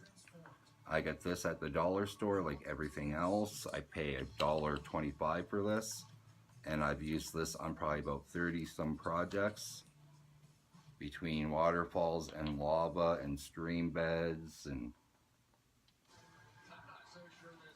for my hot glue to keep that live look. I'm just coming along on the sides here where I can see I've got, okay, so I'll pick this up, turn it around, make sure the other side is, yeah, see it already, I can tell, turning around on my inside. It's one of the biggest games of week 16 in the NFL. Coming into action, yeah, so this just gives you that more, keeps your water effect going, like as if you're using a resin mix. So, and that's the joy of having that resin mix, is you get that, keep that sheen and that realistic water look. If you're just going to use hot glue and you're not going to put polish over it, you're not going to get close to that look you're wanting to try to imitate. Alright, so I think I've got pretty much the whole water area done.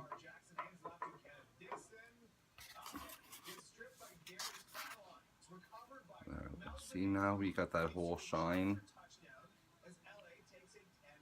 and when you look at it, it looks like more of a running water again, live motion. Okay, so I got that part done. before I start touching up some of the back of the building, the ruin, right over here and here, I'm going to come in and add some shrubbery.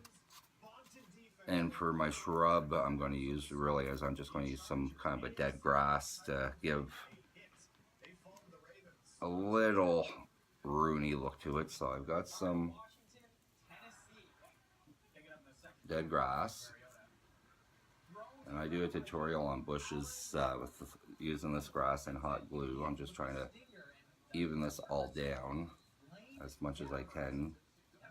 I want my bottom closest as I can to being even here, and this will be my top where I don't want even, because bushes are never even. So what I'm going to do is I'm going to turn my base around for you guys. I want to try to hide some of these areas anyways, even if I wasn't going down. So I'm going to take my hot glue gun, which doesn't have enough space. Just give, not on the glue itself, but on the cobblestone, I'm going to give a generous amount of glue. I'm just trying to let that, I've got a piece of glue bubble that got stuck on here. Yeah, my glue gun fell down just before I started the video, and so I'm just going to take where my glue glob is. I'm not too worried about working really quick with it. I'm just going to put down my shrub now that it's starting to take hold in the glue and get held. I'm going to start moving it around and trying to spread it out and open more, so it's not all just clumped. And if you watch my tutorial on doing these in, I got some tutorials doing these type of bushes, you're going to see that you do have to tease some of these back and around and hold it up and down, and you are going to have to come back over and snip. So if you're able to get the little pieces that are falling out now before it settles into the glue on the side, it makes it much easier to pull strands out. I'm going to just blow that up a little bit. And the reason I'm not going on the flock is it doesn't stick to the flock. So if I was going to do this, I wanted it closer before I flocked and did the coarse terrain around. I would have done the glue in here first and then gone over it.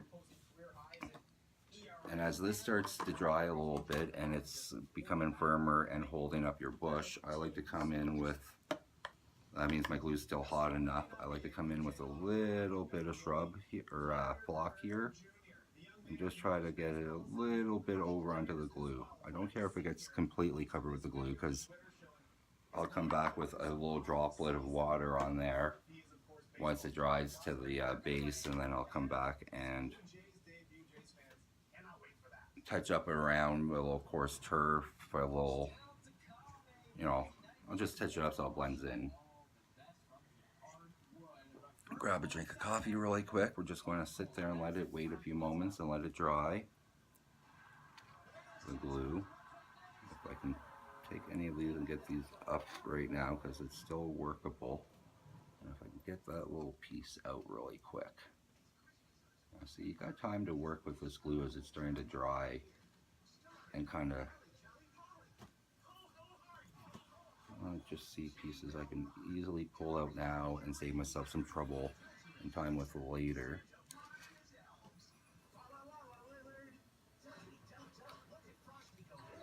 And because you're not going up too high, these do split. You'll see in my tutorial.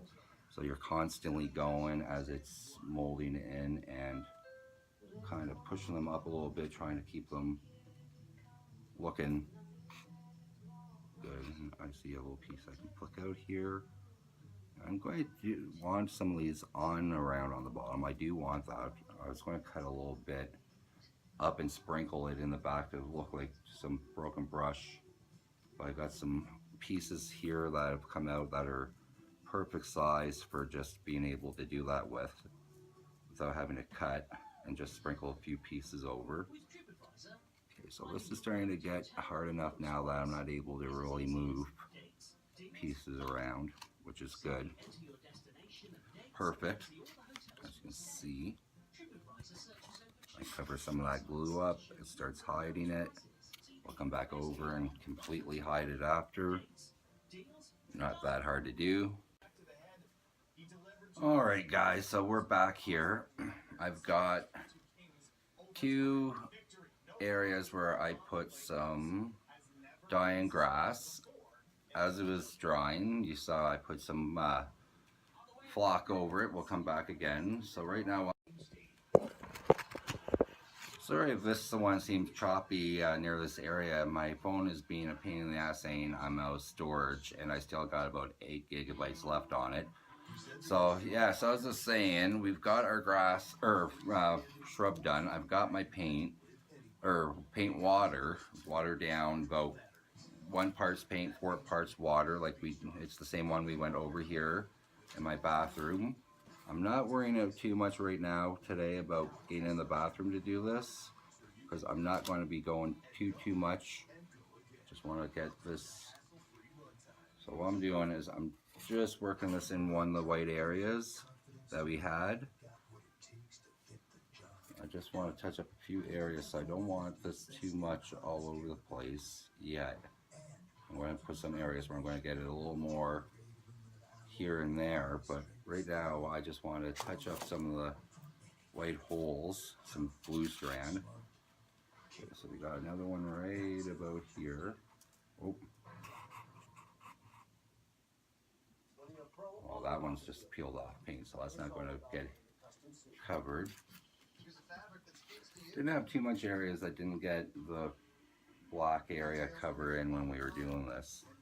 Okay, so what I'm going to do is, when you're having ruins, you're going to have on the tops also with foliage and flock and stuff. So what I'm going to do here is I'm going to take my black, instead of going with a PVA glue and giving it a good spray, I'm just going to go over it in a few areas here with my dabber.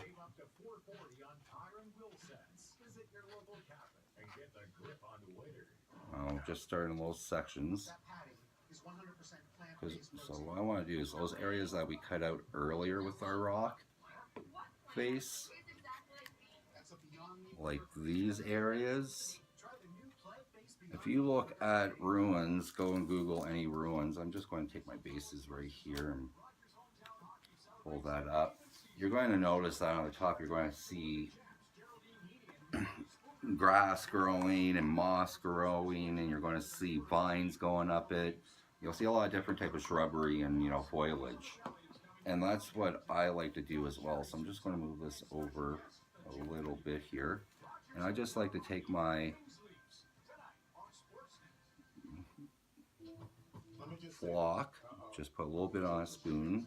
I like to just take my finger and tap over where I put some of the water. And I say just tap because I want some of it falling down onto the cracks and some more up higher than not.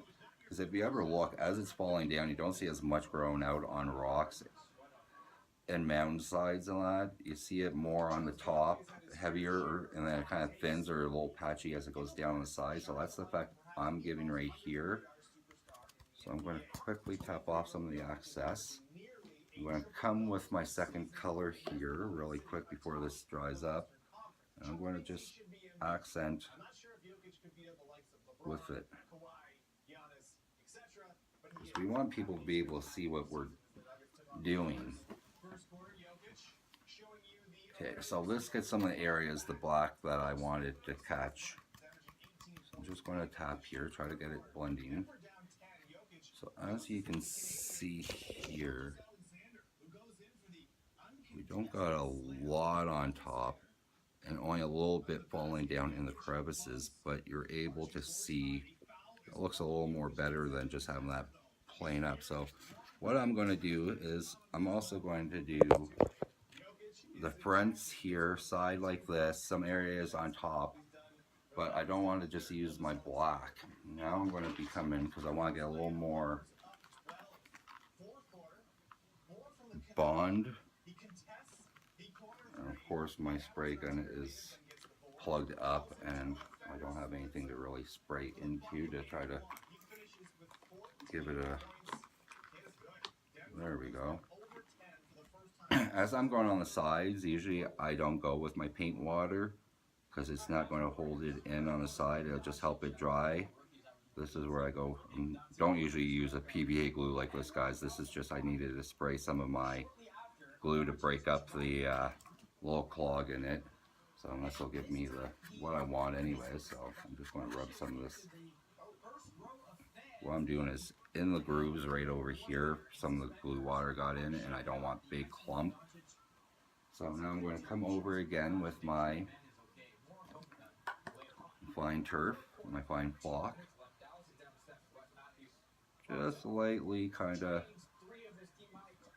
don't want to lose any of my features. So you just want to come lightly over. You're just giving a light accent of some terrain to give it more of a depth look without losing all the work you did for certain carvings. So from here, this top here didn't really take too much, so I'm just going to come back over with my, and see, I'm just getting little tiny dabs on here. I don't want it, there we go, I don't want a ton. You're not soaking this in to lock it in, you just give them a little bit to get it grabbing and enough to, just enough to lock it in. Because you're not going to be moving stuff across this, you're going to be picking it up, and more likely where your block isn't when you're picking these up. You're just going to be putting them onto a board to play, or you're going to be creating this for a diorama with a base. So you're not going to be moving it, so you only needed to lock in enough. So what I'm going to do is I'm going to go around on, oh yeah, the reason I was taking this and I was doing part of the side is I'm going to take this here, all my little holes and some of my cracks. I'm just going to again lightly take my gun. I'm going to try to spray into some of these cracks and let the glue run, or the glue run through the cracks, and wherever the glue goes into the cracks and doesn't is for me where my coarse or my fine flock goes. So let's find our other container. Let's get a little bit on here. You can tell I do this one-handed a lot. Okay. So what I'm going to do is I'm going to turn this sideways like this. I'm just going to, let's see if I can hold this over here. I'm just going to lightly tap it over and let wet water paint or water glue patch it. Just a little bit here. Come back with my other color. Shake. We'll scoop. Oh, lost some of my scoop. Ho ho ho, Merry Christmas, work for me. There, I'm not even everywhere as I went over, I'm just going now, just random, and leaving the, okay, so, and then I'm going to flip it over, give it a tap, getting it the access, and there you go. I don't have a lot on here, just certain areas. Once it dries, you'll see the lighter ones in the cracks show up a bit better. So what I'm going to do is I'm going to go around this, well, because you don't need to watch me and listen to me do the whole thing. You get the concept, and I'll come back and show you. So be back in a few minutes. So alright guys, I'm going to be very careful moving this around right now just because it's wet. We've got everything on the top here, on our side, on our back side, inside here, and up on top of here. We've got all our flock down. So I try to make sure as I went into some of these like holes in the back where it's darker from the light, I try to go with the lighter flock over it a bit heavier just to accent it more so you can see it a bit better. I'm just trying to find areas I can move this with, because pretty much outside of this I like to come down now, and if I can find a nice clean piece of parchment paper. Let me come back with some clean parchment.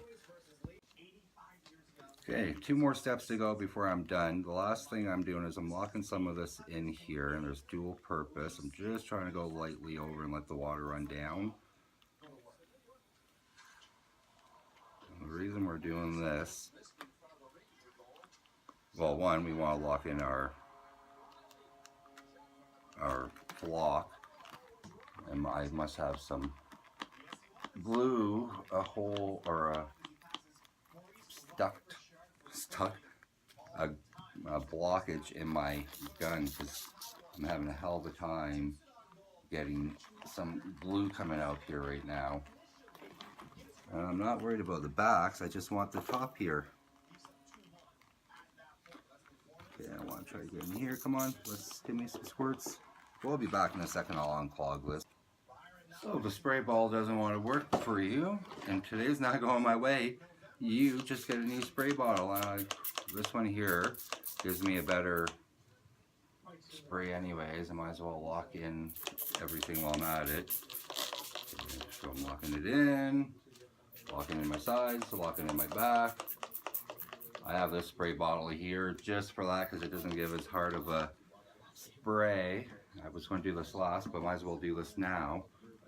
While I'm doing this at the same time, I won't be moving this around too much, so I won't spray it down afterwards. So some of the areas I went on top here, I like to come over with just some of my coarse turf and just to lightly tap a little bit off, not much. I just want little bits. I just let it fall wherever it falls. I just go on the tops and into some of the little top cracks. I don't go on the side cracks at all with this. Alright, so I want a little bit falling in on this. Here, I want a little bit falling in here. I want a little bit catching on the back, which you'll see it. And I'm only going a little bit with this because I'm going to go over with another earth and a lighter green. So I'm just going to quickly, I like to give this a little bit of a stir around. I call it break up.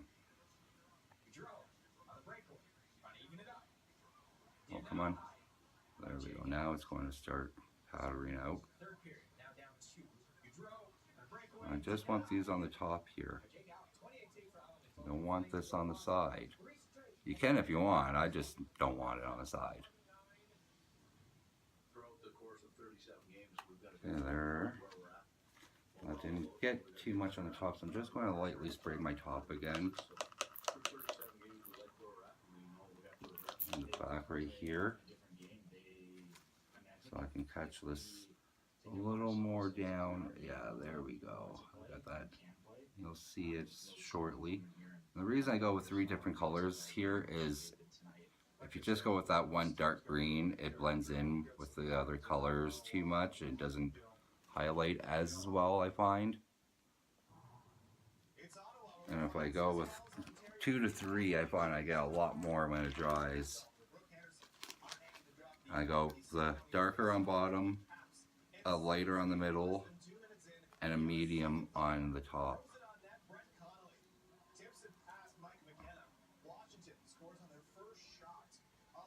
And when this dries,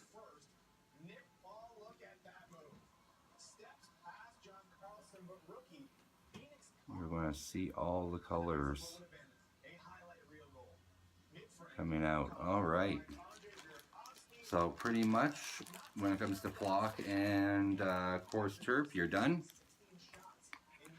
One thing I personally like to add on to here, and I don't have white glue. Usually I have to use a white glue for this, but I don't have it. I need to go pick some up today when I run to the dollar store. I'll pick up about 3 or 4 of these for $1.25. I can get a whole bunch of these for a lot cheaper. So usually what I like to do is I like to come in with some lichen. I usually have like 3 different colors of lichen on here. But okay, so this is not teasing out as well, this piece, but I'm not going to worry. So usually what I like to do is I like to take some of my lichen and tape it, or tape it, glue it. This should stick enough on here with. I usually like to just glue it on, but I'm going to take my water here, because this is not going to be moving around too much. I'm just going to give that a try to see if I can push that in and get it to catch onto some of that wet terrain there. So we got that piece here, and when it dries I'll pop out a bit, like not pop out look wise, I'll puff out, I should say. While it's got some water, I usually, after I got glue and it starts to sit, I usually come over anyways with just a little bit of my finer, closer looking color to this and sprinkle it in and lightly blow on it. You can take your, but I don't want to really touch this too much till it's settled in. So you can take a piece like that. I got some stem on the back that you're going to see when I turn it around. It's going to definitely be gone by the time I get to it. I'm going to take another piece of this and I'm just going to find my glue and give a little more generous application here. Take this piece and push it in. And because I'm not going to be moving this around at all and playing on it, it's just going to be a feature. I'm not too worried about how secure this is, as long as it's secure. So, as you can,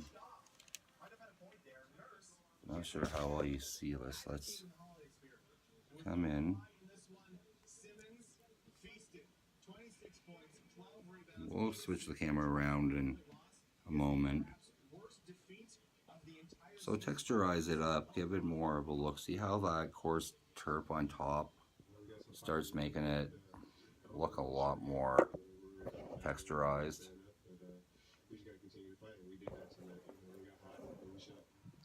See, our water's still nice and wet looking, not flat and dry. So basically, wherever you want to add your foliage and your bush and your shrub is all up to you, how much you want to add in, how much you don't want to add in. I'm personally probably going to just give 2 more little areas myself, maybe 3, just because of the size of clumps I got left. You can use different clump foliage, and so I'm just going to place mine, one right in here, another one, come on. I'm just not having luck with this video today. Everything wants to go wrong.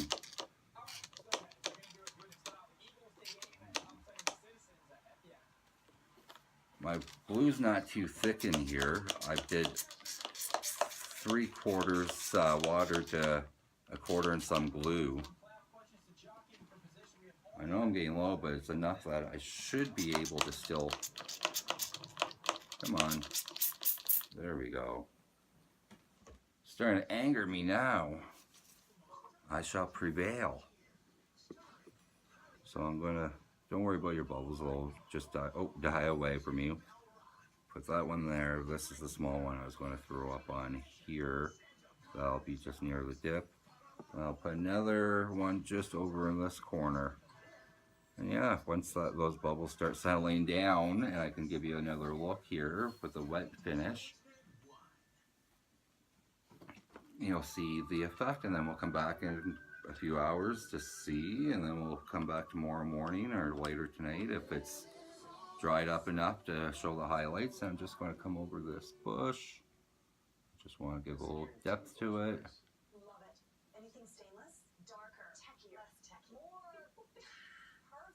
Alright, I'm going to come over this bush and just get a little highlight on here. Go over some areas I think I might need a little lighter highlight for. Don't be afraid to ever touch up stuff as you're going along. If you see something that just doesn't look right to your eye, jump on it, fix it. This is your project. You get the look you want, not what others might want. Unless you're being commissioned to do a project, and then you do, of course, what the person paying for that project wants. And because I got a bunch of stuff I fell down here, I'm going to highlight this a bit lighter now. I'm going to highlight some of the brick on that side, because I did on the other, but not on this one. Yeah, and pretty much I'm done. I'm going to find my container for this, drop it down, flip my camera around, give you a better, closer look, and yeah, be back in a second. Alright guys, so here we go. This is our finished product, wet.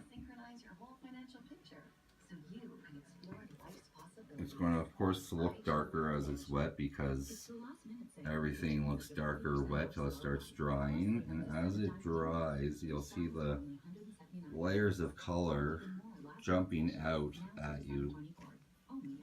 You're going to get a really nice texturization. Let's see if I can move this around so you can see and hear better.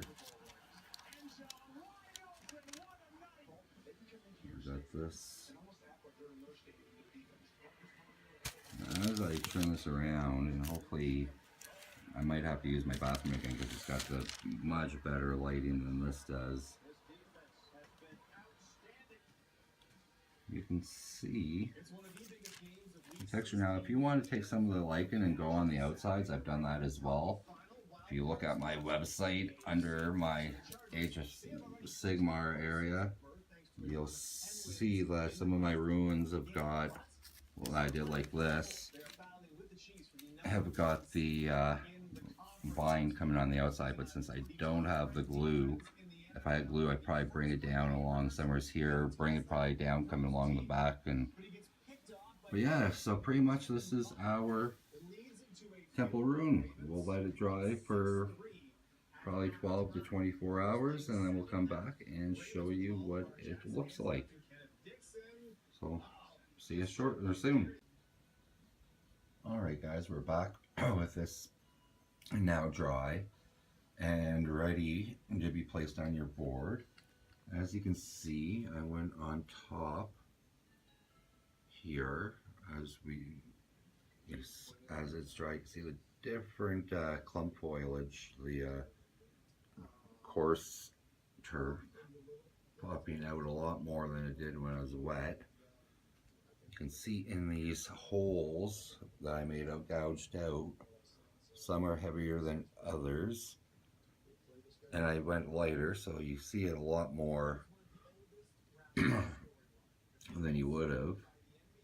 Our white spots disappeared for the most part, except for where that white spot on the back is was paint that got rubbed off somehow, not a thingy, some white, but our white areas got covered up. Our water effects, oh, I forgot to come back over. Well, minus the glue area, I forgot to come back and finish this lower bush right here. I did up on the higher bush, but I forgot to get this lower bush done. You need to take my brush and clean out the water area a bit, but as you can see, it's still nice and glossy and flowing. I'm going to just turn this around. Again, in some of our cracks and crevices, you can see some heavier and lighter terrain. And same with this one right here. And all I did is spray certain areas and wet it down. I didn't do everything because I didn't want to fully cover it. I just wanted to catch the areas that were nice and wet. And then it gives the effect of, and let it just dribble, and then I sprinkle on, and then it gives the effect of just random foliage growing. You can add more vines and a lot of other things here. You know, it's whatever your imagination is. It's the sky's the limit. But yeah, so here we went from a simple foam broken piece into a ruin. So, which you can't even tell what we originally had. So, thank you for watching. I hope you enjoyed this video, and we'll see you for our next tutorial.